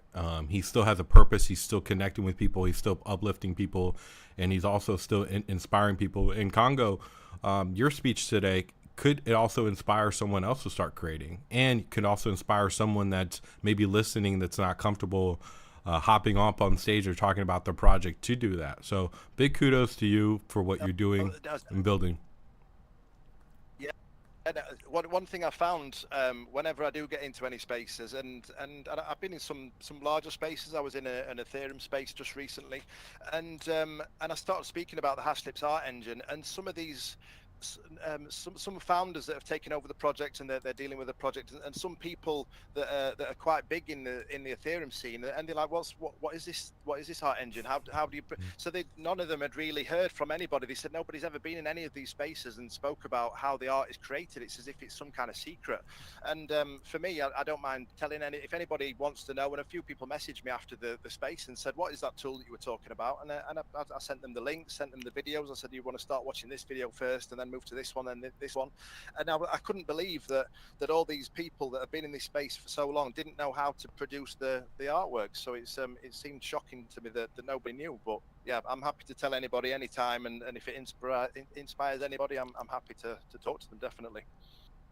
Thanks for coming up here. Thanks for sharing, and thanks for being a part of the Polygon Showcase and part of the Owls community as well. Really appreciate you taking some time to share with us what you're working on, what you're going to be building in the future. Yeah, thank you for having me. It's been brilliant. I'll be back again next time. Thank you. Absolutely. Is Mr. Dork Loves Sports in the house?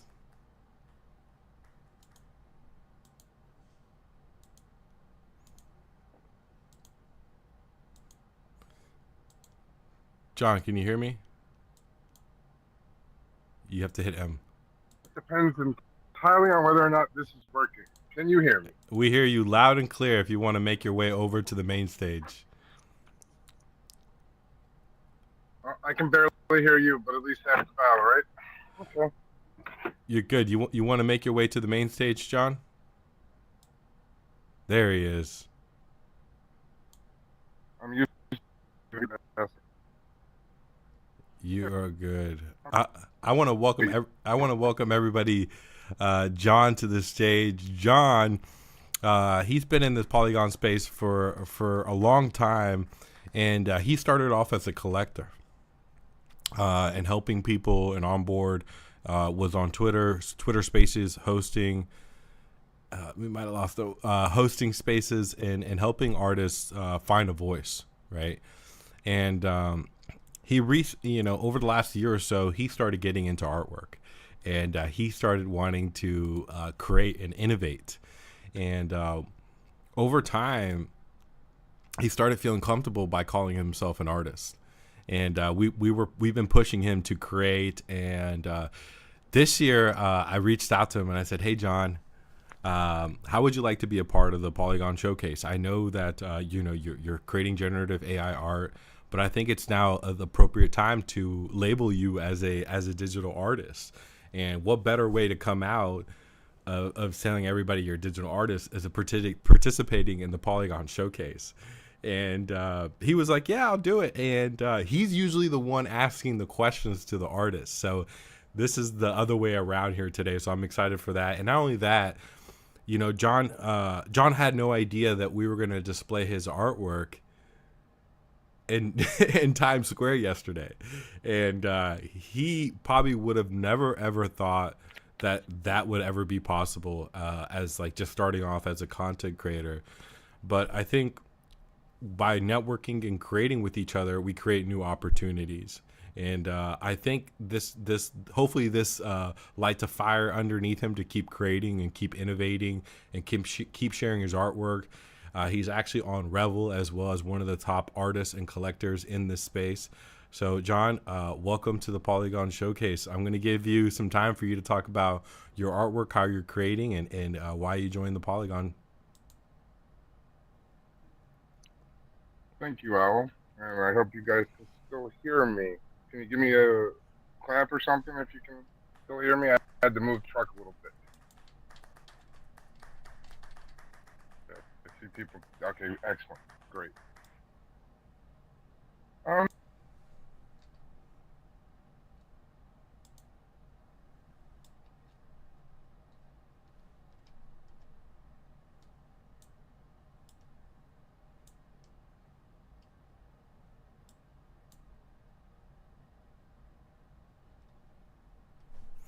We definitely lost John.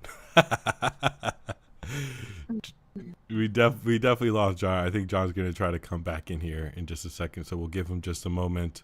And if you guys are watching at 5:30 If you guys are still enjoying this, at 5:30, I'll be giving a panel session, a little bit of how to grow your Web3 brand in the next about 20 minutes. So if you haven't done so already, get some popcorn out. I'm going to be presenting some slide presentations. So let your community know I'm about to take stage in about 20 minutes or so, or maybe even less, to share a little bit about how to grow your Web3 brand. So I want to turn it back over to John. John, can you hear me?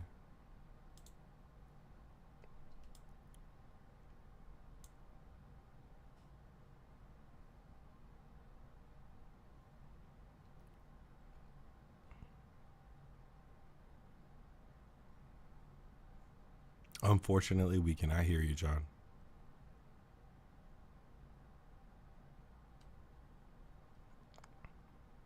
And if you were logging in, the best way for you to log in, I always feel like, is through a, I know people are logging to the phone, but PC usually does really well for people that are trying to hop into the space.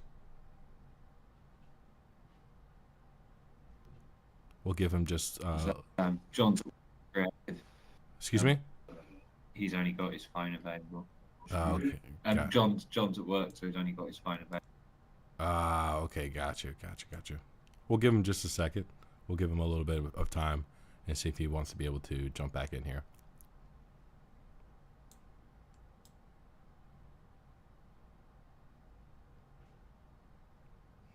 It's so cool, Smurfs coming in here with the ape.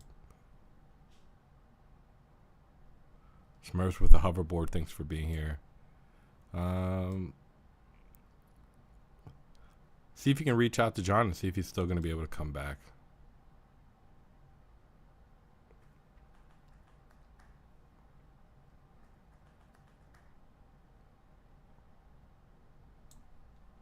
All right, I see he's coming back.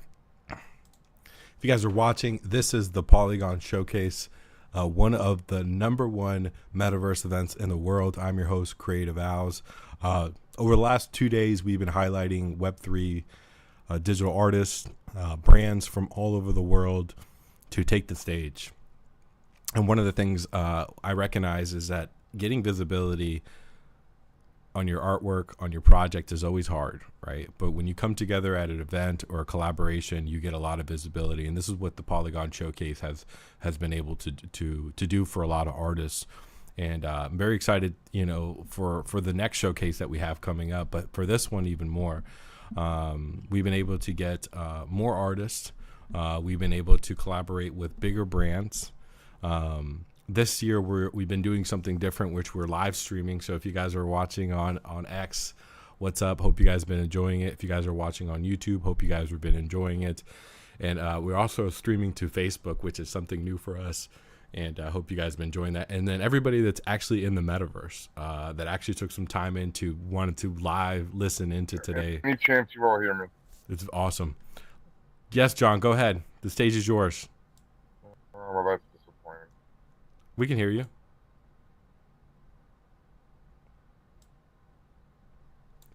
John, we can hear you. Hello? Yes, we can hear you.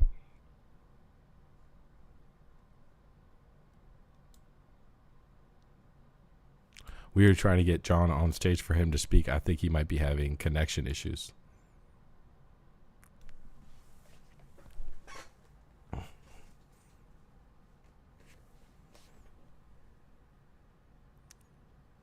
John, we can hear you. All right, we're gonna come back. Is Polygon Punks in the house? I saw them. Sam, are you still in here? Sam might have stepped out.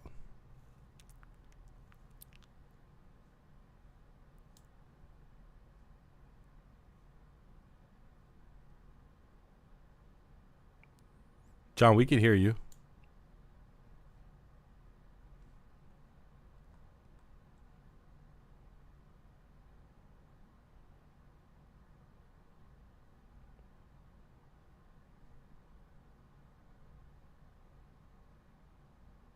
John, see if you can unmute yourself one more time.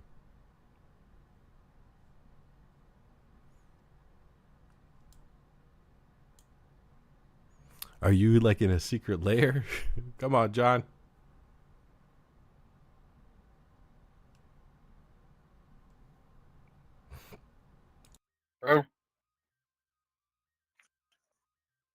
Can you hear?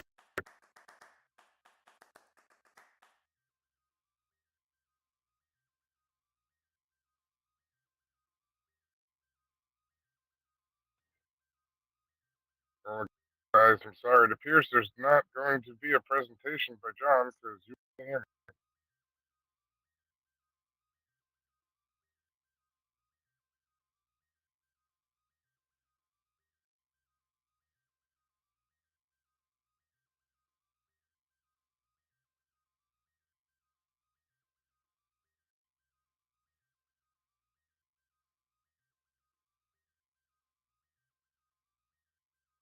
Okay, I see messages that you can hear me, so I'm going to talk and hope that this is a thing that makes sense for everyone.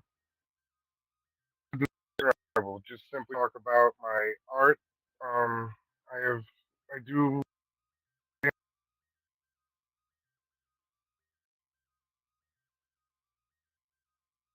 me an ability to do art I never thought would be accessible to me. Period. End of sentence. Um, I have two general approaches to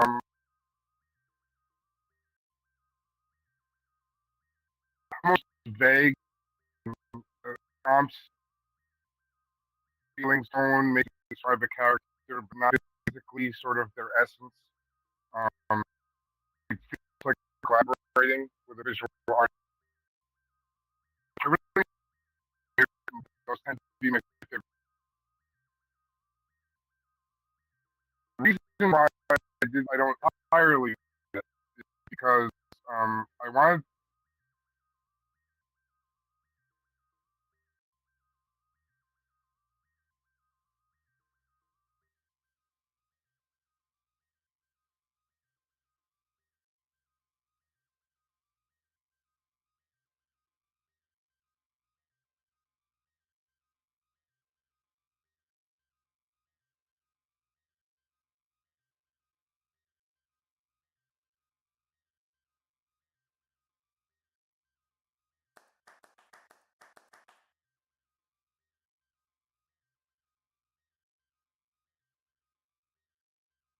Yes, we, we, we can hear you. We can hear it right here. But John had some connection issues for sure.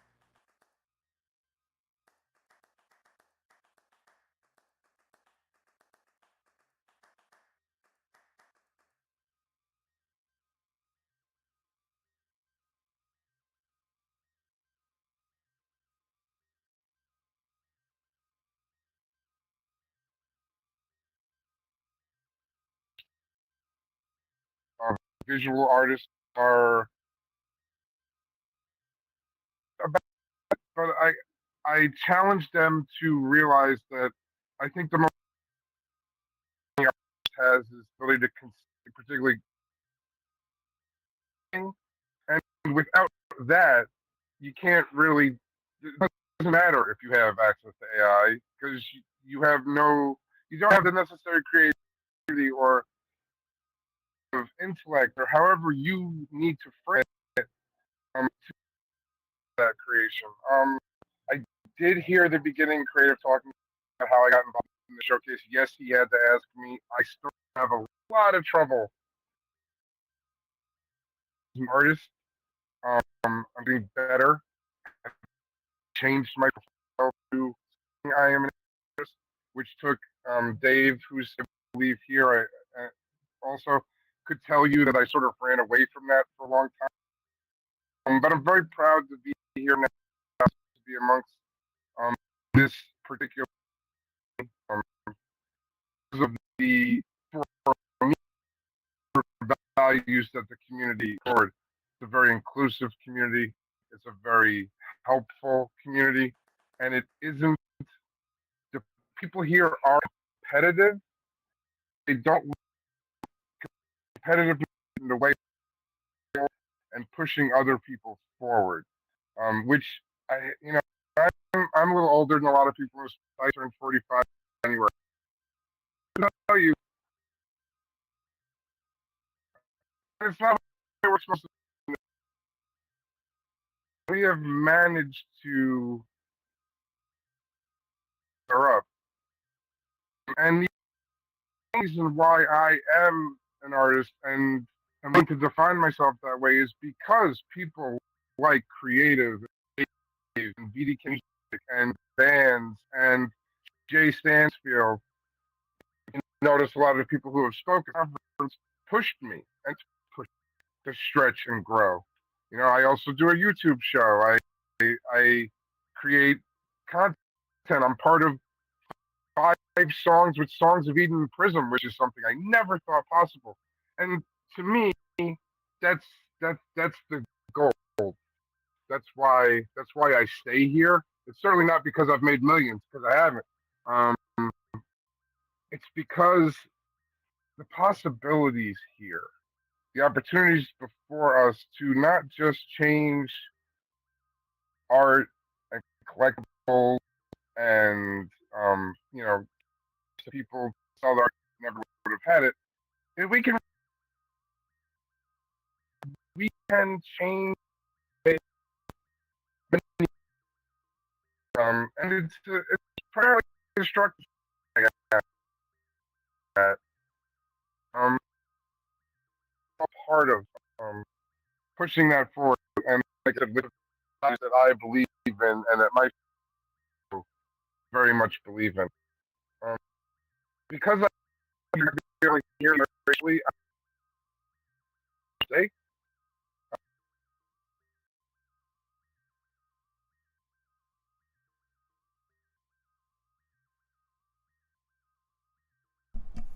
Looks like John is having a little bit of connection issues, but he popped back in, which was interesting.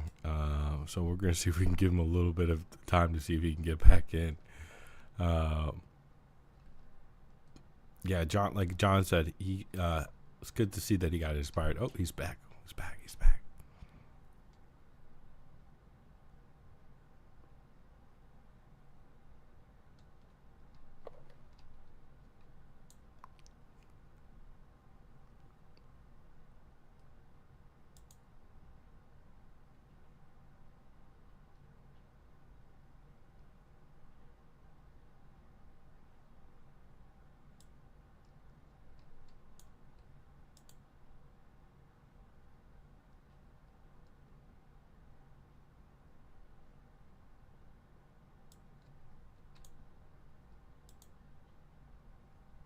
I cannot hear John. Yeah, I can't hear him again.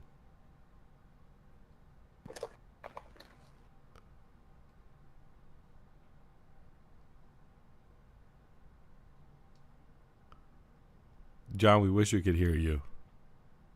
It looks like you have rugged out from the metaverse, unfortunately. Out of all you and Cynthia had the hard time today getting in here, but you were coming in and out pretty clearly today. I think we might have lost your voice here.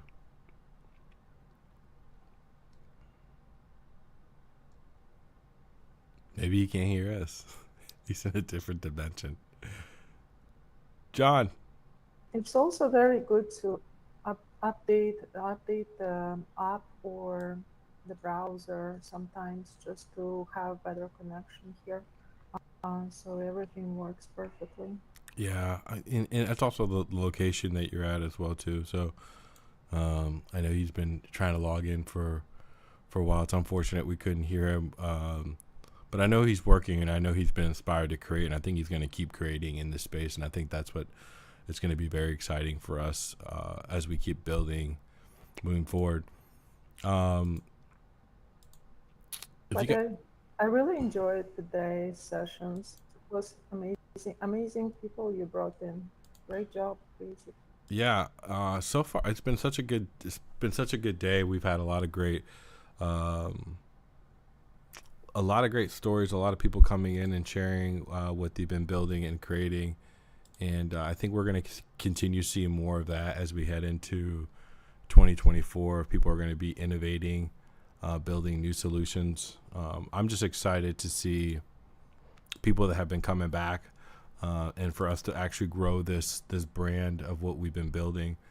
So it's not easy, but I think if we all work together and innovate, I think we'll be able to keep enhancing this next part of building into 2024. And what I wanted to do is take some time today to maybe share a little bit of how I've been kind of growing, and maybe this is something that could work for you all. And this next session, it's going to be my panel session, where I'm just going to be talking about how to grow your brand. And if you have been watching me or listening to me over the last couple of years, one of the things I really focus is on brand and marketing. And I'm super, super passionate about like marketing and branding, because that's really how people are able to grow. One of the things about marketing is content marketing, which I really, really enjoy creating, is creating content. Like this metaverse world is a content, the graphics and the flyers is content. This event is a branding and marketing content. And I want to kind of dive into, maybe give everybody here a different perspective of how to grow your brand in 2024. And I'll start here in about like 6 minutes. But if you guys have any questions, we'll address those at the end of today's conversation. The goal is for everybody here that's listening, is to have like an open mind as I go through this. Some of this stuff might work for you. Everybody has a different brand or a different business thought process. What I'm going to do today is kind of share with you all some of my thought process of like how to grow your brand into the new year. This is something that I've been doing and thinking about over time, and hopefully this can kind of help you align yourself as you're looking to maybe take your project or your business to the next level. It doesn't have to be Web3, it can be Web2. And what I've done today is kind of put like a presentation to show you all of what some things that you guys could be doing. And so I'm really excited to share this with you. Before we start, if anybody wants to share the room out, let me know. Go ahead and do that now before we begin. I think this discussion is going to be a fun one, as we're going to be talking into branding, and everybody can actually maybe learn a little bit from today. And if you haven't started doing any of this stuff, maybe start doing it, implementing it, or if you're already doing it, I encourage you to keep doing it and keep showing out. I think this next session is something that like I said, I'm super passionate about talking about. So we're going to be talking about how to grow your brand into 2024. And if everybody in the chat, if you guys can still hear me, just put yes in the chat so I can make sure you guys can hear me. If you guys can hear me live on X, if you guys can hear me live on YouTube, just put a yes in the chat to make sure that we're getting everybody's attention. And Ira, if you wouldn't mind, just please handling the slides. I think that would be great. And we'll begin here in just a moment.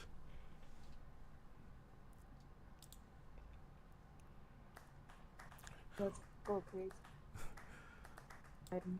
Okay, cool. You guys can all hear me, which is fantastic. So I'm gonna. I think I should just start it. I know we're about 4 minutes, and I think I'm just gonna go ahead and start it. And I think this is how we're gonna start.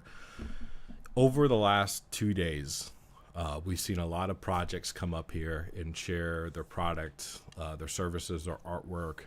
And one of the things that they're trying to do is to get visibility.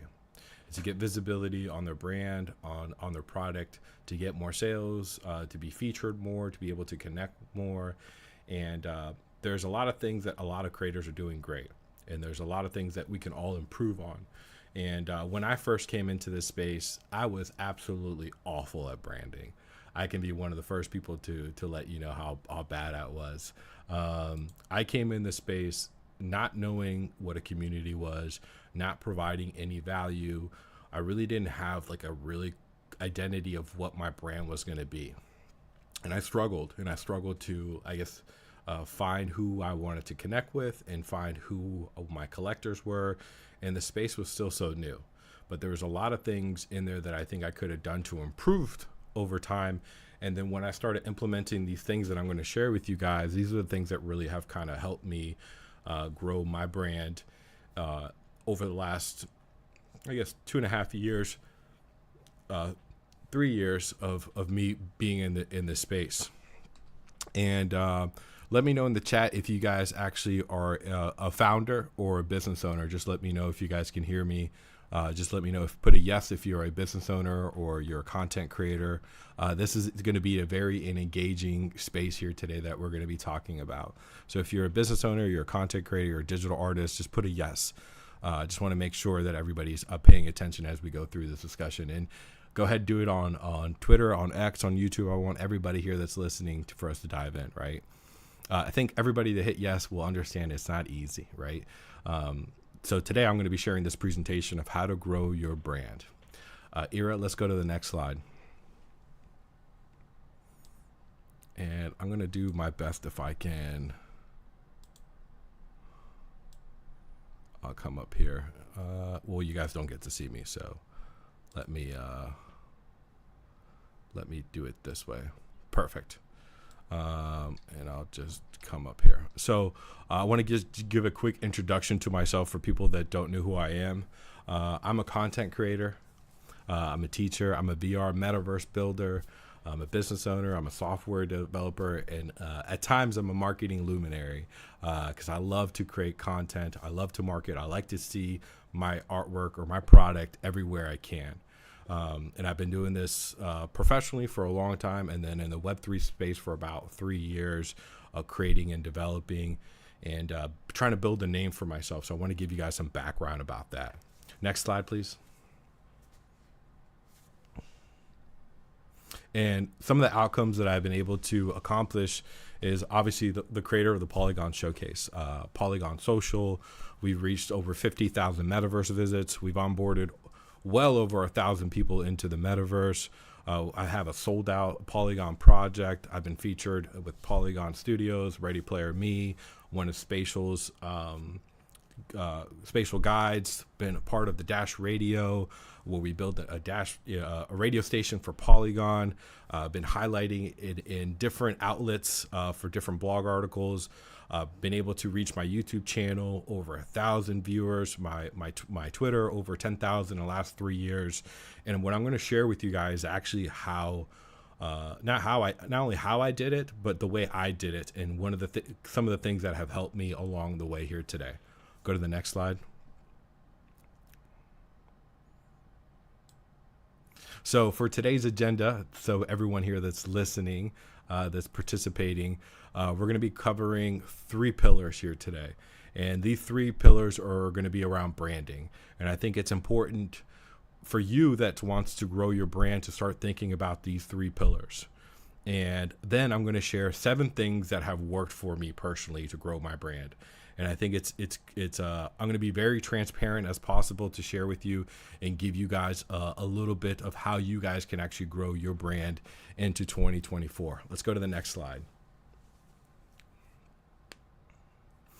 So let me ask everybody here that's watching on YouTube, X, Twitter, in the metaverse, how many brands do you know on this list? Do you know one of these brands? Do you know 2 of these brands? Let me know how many brands do you guys actually know on this list. I see some people writing all. Yes, I see 1 or 2. A lot of you guys, okay, some of you guys know some of these brands, right? Let's go to the next slide.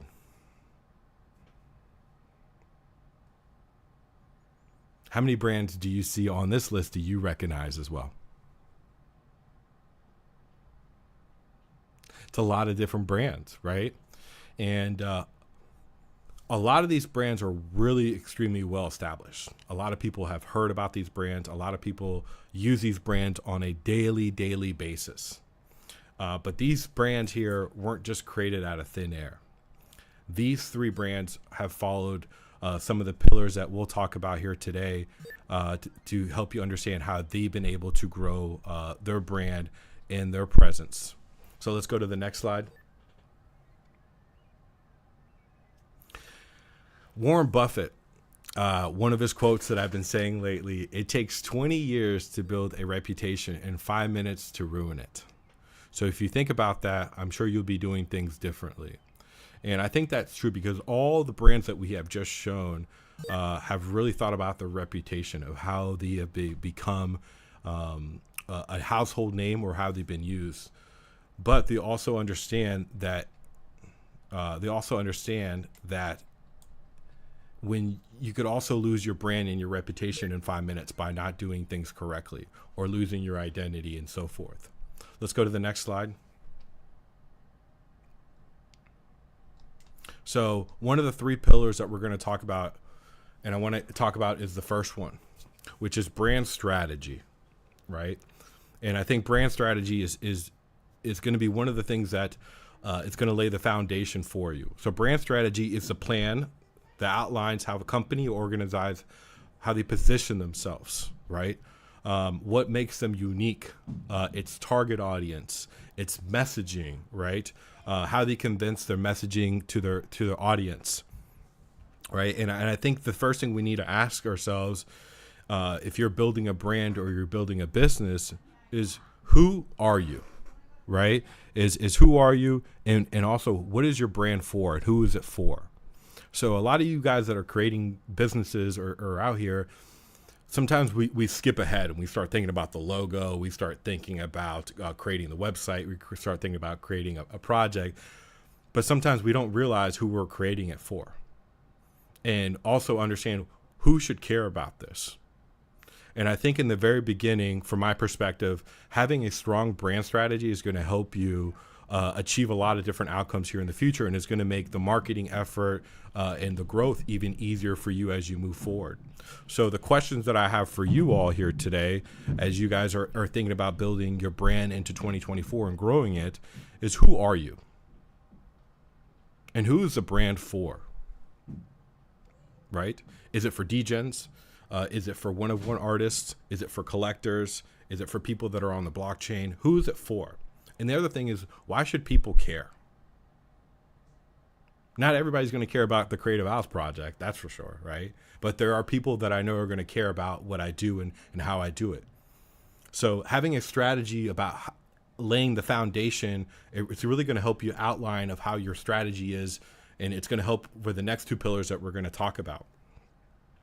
And the other part is, how do you want your audience to feel about your how they interact with your brand, right? I think this is something that we need to really define ourselves as. When people start thinking about the Creative House brand, what are they thinking about, right? And that's a perspective that I want you guys to think about, is when someone brings up your name, what do you want them to know about you? For Creative House, I want them to know that he's probably the best metaverse content creator in the world, that he's building amazing showcases, that he's helping collaborate and network with people all over the world. And why should people care? Because I'm providing value. I'm helping people connect with each other. I'm helping bring awareness. I'm bringing big brands into the metaverse. I'm bringing content creators that have never experienced this and don't have the visibility to be a part of this, right? I think those are the things that we need to identify ourselves. So here's the questions that I have for you guys again: is who are you? Who is your brand for? Why should people care? And how do you want your audience to feel when they interact with your brand? I think this is very important. Next slide, please. So what are people saying about you when you are not around? I think this is so important when it comes to branding. Is you can market, you can put your products out there, but when you're not around, what are your clients saying about you? What are Twitter Spaces saying about you? What are friends saying about you, about your brand or your product and your services, right? Is the Nike shoes really good? Everyone's talking about it, right? Is this NFT art really nice and everyone's talking about it, right? Really start thinking about that. Is what are people saying about you when you're not around? And I feel like that's the branding perspective if we want to think about is how we're going to set ourselves up to grow. Next slide, please. The second pillar that I want to talk to you guys is about brand identity. And this is where I see a lot of people, when they create a business, they go right into this perspective. So a brand identity is the reference to your visual, aspects that represent your brand, right? This is the overall representation of how the brand looks like. This is what keeps the customers inside their brand. It includes elements like the logos, the color palettes, the typography, the style, and other visual aspects of it, right? And you might think of the brand, a brand identity as just the logo, but it's also the voice of how you send out messages on social media, how your website looks like, how the tone of your messaging comes across, and also how the color is of your font and so forth, right? And I think it's very, very, very important to always think about the pillar number one is your strategy. Who is this for, right? So if I'm building a brand, and let's say it's for a kids brand, right? I'm going to expect the colors to be very colorful, easy font to read, maybe small, maybe big, kind of wonky. The website's going to be very colorful, very interactive, right? Because that's who my target audience is. That's the type of brand identity I want to have. But if I am targeting a younger audience, an older audience, I want to make sure that the colors are easy to read, the color ratio is easy to read, the fonts are big, and we want to make sure that the logo is very, it's easier for them to recognize, right? So start thinking about those things as you're building your brand identity. And I think the website is where a lot of you guys can start to build out is your identity. Because what's happening is that when people start figuring out who you are and they want to research you, they're going to start looking at your social media platforms, right? They're going to start looking at your website. They're going to start looking up online. And what they're going to look for your identity to validate you. And what you want to make sure is that your identity is consistent and it's high quality. One of the things I always say is the better you brand and the better you market, the more you can charge for your product and services. So spend some time building out really nice graphics. Spend some time creating high resolution images to help implement your messaging that you want to get on your social media platforms, right? So start thinking about that as you are creating you're growing your brand, and start thinking about what that looks like moving forward. So the question is I have for you is, how strong do you think your logo is? Do you have a really strong logo people can resonate with? So when you see the Owls logo, do you know it's me or do you know it's someone else? How good are your visual elements, right? When you're creating social media posts or you're creating graphics for your website, how visually are they aligned to your target audience? Your website, how strong is your website? Do you have a website, right? We're living in a digital world where if I want to do business with you, I'm going to Google you. And if I can't find you on Google and you have no brand identity, I'm not going to do business with you.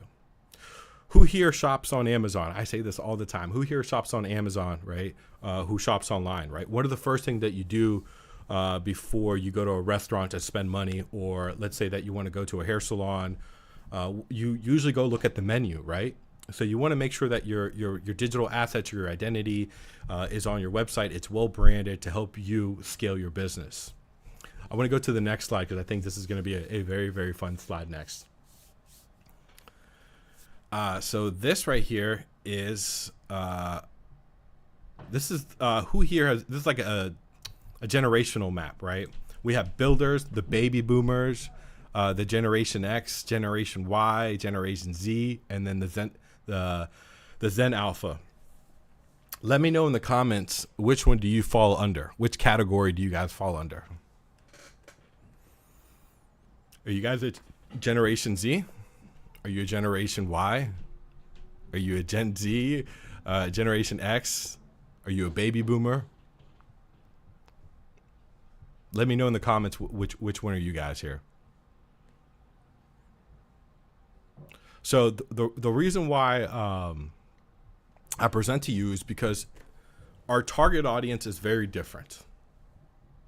So you have people that were born at certain ages that take content differently, that identify themselves with a brand differently, that understand social media differently, that understands products differently. And I think when you're building a brand, you need to keep this in mind of who am I creating content for and what type of content resonates with them more. And that goes into using the right words, right? If I'm speaking with someone that's a Gen Alpha, they're using the word lit, ye, hundo, right? If I'm using Generation Z, they're saying goat, fire, right? But if I'm talking to a baby boomer, they're saying gravy, peace, right? There's different lingos that we need to understand when we're creating a brand for us to connect with ourselves. And when you're creating a brand, you want to connect with your target audience so people resonate with you. So you also keep in mind as you are also building out your product and your services. And as you can see inside this chart, there's something called iconic toys. So for the builders, roller skates was the hot item for them, right? But Generation X was a Rubik's Cube, right? And then moving forward, you also have like the scooter, right? So every generation has different things that they think is valuable and they look forward to. So keep that in mind as you're building a brand. What can you create that can attract their attention span and get them interested in it? And also too, understand that the baby boomers might not use social media, right? So when you're building a brand and you're doing brand marketing, they might not hop onto Twitter every single day. They might not hop onto YouTube, but they might be on Facebook because that's where their generation is and that's where they want to get content. So if you're looking to grow your brand and you know your target audience, start thinking about those and start marketing in those in the right places. I want to go to the next slide, please. So brand marketing, this is like my bread and butter. This is what I really love. So marketing is about showing people why your brand is special. It's a way that companies tell their stories, make customers feel like they're recognized. It's not just about selling things, it's about making people feel a certain way about the brand, right? And that's what we were talking about earlier. Obviously, companies use, let me get it right here. Obviously, company uses social media. They do events, newsletters. They do podcasts. There's so many different ways of creating brand marketing. Let me ask you guys that are listening, what is your favorite way of brand marketing? Is it events? Is it collaboration? Start thinking about that. How are people utilizing their brand marketing, right? And I think you have to really go back to your number one is your strategy, right? Why am I here? Why should people care? And I think if you really hone in on that, that allows you to create better content for marketing. And one of the things that sometimes I get distracted and I'm like, what should I post? What should I create? What type of social media should I be producing? What type of content should I be creating to get more people interested in my brand? And sometimes I get distracted because it's a wild, wild west and I see what other people are creating. Does that ever happen to you guys where you're on social media, you're looking at other brands and you kind of forget of what you're doing and then you start mimicking yourself and you start creating it the other way around? I think having a strong brand identity is going to help you create content. And one of the things that for marketing I always say is really getting your brand in front of the right target audience. That's what I call like my perspective of brand marketing is being able to show your product to your target audience over and over and over and over and over and over again, right? The one thing I say is that you can someone can look at your product 1 through 5 times and they might glimpse through it, 6 to 8 times. You might say, okay, I've seen it before. 8 to 9 times. They might click on the link. They might click on the profile and be like, what is this all about? Right? Like what is this? But by the time you see it 12 to 15 times and you keep seeing creative Al's, you start thinking about, what am I missing out on?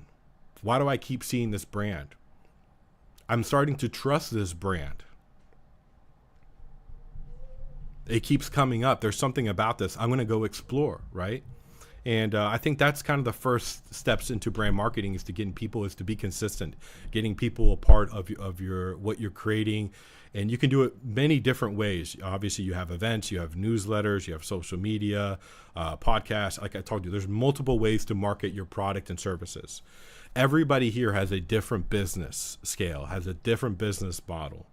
So what works for me might not work for you, and that's completely okay. But what worked for you might not work for me, right? I've realized that my marketing, one of the best ways that I've been able to market is through thought leadership, by being able to come up here and share my knowledge with you guys and help educate you guys to show you what I'm doing in this space, showing you about marketing and communications. So when there comes opportunities to speak or be a part of something, who do you think people are going to promote or recognize when it's time for them to do something marketing? Or like my showcase, right? What I've been doing. When a company or a creator say, hey, how do we do a showcase? Who should we work with? And if people have been seeing this over, they're going to recommend you to that product and services. Marketing is great by producing social media, content, events, articles, blog articles, and so forth. You can create ads, you can create paid ads. There's so many different ways for you to market. But the number one way that you want marketing is through word of mouth. Word of mouth. You want people to recommend you. Who am I going to trust, an ad or my friend telling me about this product or services? I'm probably going to trust my friend that's going to tell me about it as well too, right? You want your reputation. You want people talking about it. And it kind of goes back to my topic I was talking about earlier. When you are looking at a restaurant to eat dinner, right? And I've said this multiple times. Before I go to the restaurant, I'm going to look at the reviews. I'm going to see what people are saying about that. What is that reputation, right? That's that organic marketing that people need to tap into a little bit more, because that's organic. You're not paying ads for it. And if you are in people's attention span and they're talking about you, you know you are creating great marketing. So my question to you all, are you getting your brand in front of the right target audience? Are you building content for your brand? Are you using different social media platforms? I think this is the question for everybody here that's listening on X, on YouTube, on Facebook, or watching the recording. How many social media platforms do you have for your business right now? Let me know in the chat. If you guys can just take a moment to participate, let me know how many social media channels are you currently using for your brand. Because think about if you're only using Twitter or X, what happens if that went away? Would people still know you, right? And if you are only using, two, maybe try a different one. Maybe try to explore where your target audience is at. Maybe try LinkedIn and see where other creators are over there and see what they're building. Expand just a little bit of your social media branding and your presence by trying different social media platforms. But make sure you do your research to figure out which one's the right social media platform. Who here has heard of Threads? Let me know in the chat if you guys have heard of Threads. I thought Threads was going to work for me. I was really bullish on working with Threads, and I was like, man, this will be a great social media platform. And Threads did not work for me. It really didn't. It wasn't the right social media platform, right? So keep that in mind. Always try to expand your marketing wherever you can. Get your name in front as much as possible. But think about what type of content your target audience wants. Do they like videos? Do they like content creation? Obviously, YouTube would be great. Do they like short reels? Do they like little educational things? TikTok or IG reel, whatever it is. Start thinking about your target audience and create content to those platforms. And I know a lot of you guys, like myself, have a hard time creating, not only creating content, but like posting it, right? It can be super overwhelming when you have all these social media platforms of, I got to post to this one, I got to post to that one, I got to post to this one, and so forth, right? It can get super, super overwhelming, right? Invest some time over the weekend, over the next couple of weeks, to see what applications or software are out there to help you with your social media posting. I know X has like a place where you can like schedule out your posts. There's things like Hootsuite, there's Meritcool, there's all these different applications out there. And if you are like really serious about growing your brand, I highly suggest investing some time into those and start scheduling out some of the content. So if you know you're going to talk about this certain topic every single day, maybe schedule it. Use ChatGPT, create that content in different various ways and publish it ahead of time. And I know some people don't like to publish ahead of time or use that, or they feel like it's more organic. Just try it. See how that works out for you. Because as a business owner, as a CEO, you want to have time to obviously schedule these things, but that time that you set up and schedule and you don't have to sit there for 15, 20 minutes trying to figure out a post could be an opportunity for you to learn something. Could be an opportunity for you to network with somebody, right? I'm not telling you to automate everything. I'm going to be very transparent. I automate a lot of stuff because I'm saying the same message over and over again when it comes to the Polygon social.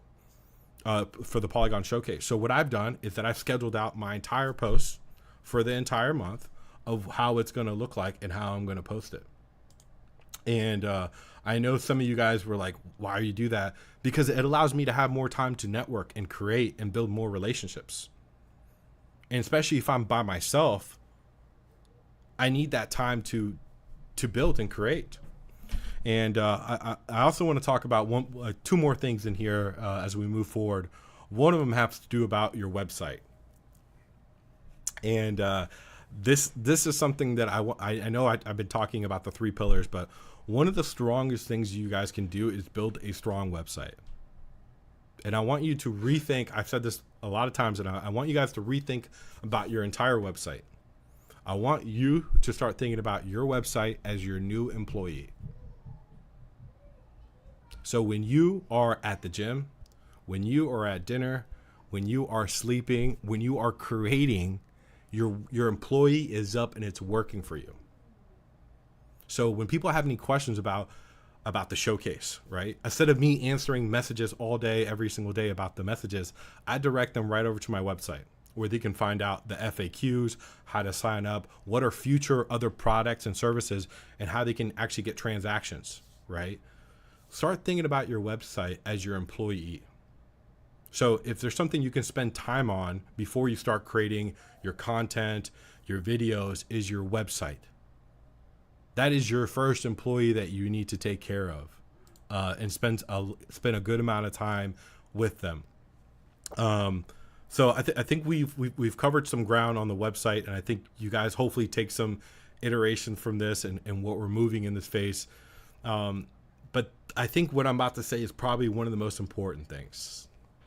Is after you identify your brand strategy, your brand identity, you're creating content and you're putting things out there, spend some time looking at the data. And every one of these platforms that you see has these analytic tools. Let me know in the chat right now if you guys have actually used one of the analytics tools to look at what your postings are or how they're doing or so forth. Love to know if you guys are actually using your analytic tools. If you've used them or if you've ever opened it up. Every one of these social platforms has those analytic tools for a reason, to help you. And if you're not using those, you're missing out on a big opportunity. Because you could be, one, posting the wrong content that doesn't, I wouldn't say posting the wrong content. You can be posting content that doesn't resonate with your community or your potential buyers. Or you can be producing great content that people are really loving, right? I think a lot of people look at likes and comments and reshares. That's some analytics for you. Spend some time also looking at the analytics and start making data-driven decisions, right? Of how your content is creating. And if you're creating a YouTube channel, how long are they staying on the channel? What do they like learning the most? What do they not like learning the most? I think identifying those things are really going to help you scale your brand to the next level if you start creating the right type of content. But you won't know that right type of content until you listen to your analytics and see what those right things are. And you can actually do that with your website if you have Google Analytics to figure out where are people coming from. Are they coming from the UK? Are they coming from California? Are they coming from Germany? Are they coming from Africa? Are they coming from Hong Kong? They're coming from Hong Kong, and I got a big online presence. So that means I need to start posting at 2 a.m. and schedule my posts to hit those right target audience. Start thinking about these things. I mean, these are little things that you can start implementing every single day to enhance and make and grow your brand into 2024. Next slide.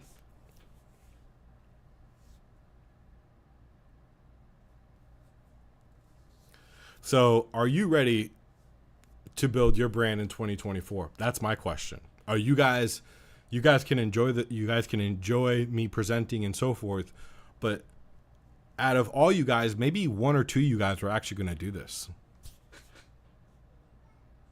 So if you are really ready, really dive into it. Some of the pillars that we talked about today, you might have to take a step backwards and figure out, okay, who is this for? Write it down. Why is it for? Who should I build this for? And start thinking that way. And I think by just implementing these thoughts in your head and start taking actions is really how you're going to build a better brand in 2024. Let's go to the next slide. So, what are things that have worked for me? And these are the things that have personally worked for me. Now, this probably not has worked for you. It probably doesn't know anything or doesn't recommend it to you, but this could actually connect with you. This might make sense to you. So for me, to grow my brand, here are the things that I have come up with. One is build to connect. So when I'm creating content for my social media, for my showcases, I'm building to connect with my target audience. I want you guys to start thinking about that when you guys are creating your content. And that's what has really worked for me, is building to connect. The second part is knowing my why. Sometimes I get so distracted of what other people are doing, and I kind of forget my why. Why am I in here? Right? What's the real reason of why I'm building? You know, was it just to create art? Was it to create a name for yourself? My why is to be the best metaverse content creator in the world. To support a Polygon blockchain, to help other artists, to lift others, and to educate people as much as possible. That's my why. And I think understanding those things have really helped me build and connect the right relationships. And when it comes to partnering up and collaborating, I think understanding my why helps me understand who I'm going to work with and partnership up. The next one is staying to my brand and vision and value. Kind of goes back to my why, right? Before I collaborate with somebody or work with somebody, I have to identify what is their brand, what is their vision, and does that align with me, right? Really take time. It's really easy to say, yeah, let's do a collaborative artwork, or let's do an event together, right? It's very easy to do those things. But I think if you really take some time to do some diligence, for me, is really staying true to what my brand is and seeing what other people's brand are and see if they have the same vision. That has really helped me grow. I've worked with Vance, Era. They have the same vision to help others create. Dave, Matic Man, Nil, and so many amazing artists in this space that I have worked with, because we all have the same brand and vision, and that has helped me to grow my brand. The other part is understanding my marketing, understanding what I'm doing and how I'm doing it and how I'm producing it. The big one is understanding my target audience, right? I'm in a space where there's a lot of degens, right? There's a lot of people that are here just for PFPs. I understand there's people here for just generative art, one-of-one artists, people that are metaverse builders, and so forth. I really know who my target audience is. So when I build content, it goes back to my first topic. It's building to connect and really understand that. The next one is brand positioning. I think brand positioning is super. I think it's super important to understand that is being at the right places at the right time, or getting your artwork at the right place. If you're a Polygon artist and you participated in this, great brand positioning. You put yourself in the right place. You had an opportunity to showcase your brand. Or if you're speaking on Twitter Spaces, right? Being in the right Twitter space that makes sense, right? If I'm talking about DeFi and I'm talking about NFTs, I'm not in the right place, right? or being at the right events. And this goes to like bigger events, NFT NYC, or a conference, or a happy hour, right? Maybe I'll attend this happy hour because I know certain people are going to be there and I can attract those people. Or if I'm going to pay for an advertisement or an ad, I got to make sure that the brand positioning is in the right place. Keep that in mind. The other one is don't be scared to fail. Sometimes you're scared. You don't know what you don't know what the outcomes are going to be, right? And sometimes you might not believe in yourself. And you say, man, this could go to shit. This could be something absolutely horrible, right? But if we really want to grow, we have to do things that are uncomfortable. Think about that for a second. For us to grow, we have to do things that are scary, that are out of our comfort zones. Me taking time, I didn't know how to build a metaverse environment. I didn't know how to do a podcast show. I had some idea of it. There's also a big side in my head. Damn, this could fail. Nobody could come to this event. The place might crash, right? But getting over those things and trying new things has allowed me to grow. So if you're not trying new things and you're staying in the comfort zone, I realize that's where I don't grow. But when I try new things and expand my knowledge and try new things and put myself out there, like I'm doing now on a live stream, which I probably haven't ever done, this is going to allow me to grow, and it's going to create more opportunities for me. And then the last one I think is super important is collaborating with other brands. This has really worked for me really well. I think there's probably been over 300 NFT projects that we have supported. Those are all collaborations that I've worked with that has allowed my brand to grow very, very fast, very rapidly. Because when people are talking about my brand, I'm collaborating, I'm associated with this brand, right? And when people are thinking thought leaders in the space, educational leaders, I want them to think of me. But you don't want to be a lone wolf. This is what I was when I first came in here. I didn't want to work with anybody. I thought I knew everything. I wasn't associated with anybody. And I really put myself in a small corner. So make sure that you guys are collaborating as much as possible with the right people that, again, have the same brand, vision, and value. It's been an honor to collaborate with some of these artists that are from all over the world, and uplifting my brand and recognize what I'm doing in this space. And these are the things that have worked for me to help grow my brand in the last 3 years in this Web3 space. Let's go to the next slide. So I want to say thank you, everybody that has attended the Polygon Showcase. It's been an honor to be here, hosting, connecting, networking, collaborating, and doing some of these amazing things with a lot of you. And this really started with like a small vision, like a really, really small vision of like, man, what can I do to bring people together? What can I do to enhance everybody's voice, enhance my voice, and be a thought leader in the space? And it started with a little seed. And I took the initiative step of trying something new, not being scared, knowing my brand, knowing my why. And over time, my brand has actually grown to new heights and new levels. And a lot of it, I want to say thank you, that the ones that have seen the growth and supported the brand of the Creative Owls, myself, and people that have been participating in this. It's been a real honor to collaborate and work with you guys here today.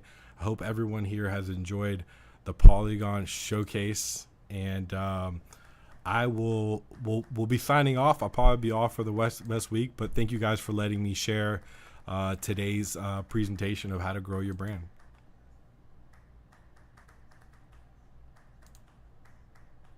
Does anybody have any questions? How about that?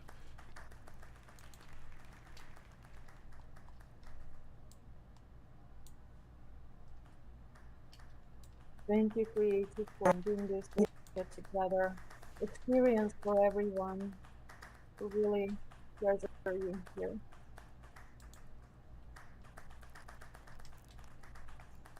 Well, thank you all. If we can all head over to the stage real quick, I'm going to flip this one more time and see if we can take one more selfie photo in here before we end. Thank you guys for all watching the live stream, participating, being in today's space. It's been fun. We look forward to doing another one. If you're interested in participating in one of our showcases, definitely check out creativeowls.io. Like I said, we'll be doing a lot more of these here in the future. We have our next one, which is our Women in Tech space, which is very excited to see what that one is all about. I'm going to bring everybody over to the stage real quick. Sorry, I'm going to just pull you all. Boom. But thank you all for being here today, for participating. And we will see you guys in the next showcase. And as always, stay creative. And we will see you guys soon.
This robotic, pull the plug and push to start it, pick a step, disregard it, push my button, push to start it. This hypnotic, this robotic, pull the plug and push to start it, pick a step, disregard it, push my button, push to start it, push to start it, push to start it, push to start it, push to start it, push to start it, push to start it, push to start it, push to start it, push to start it, push to start it, push my button, push to start it.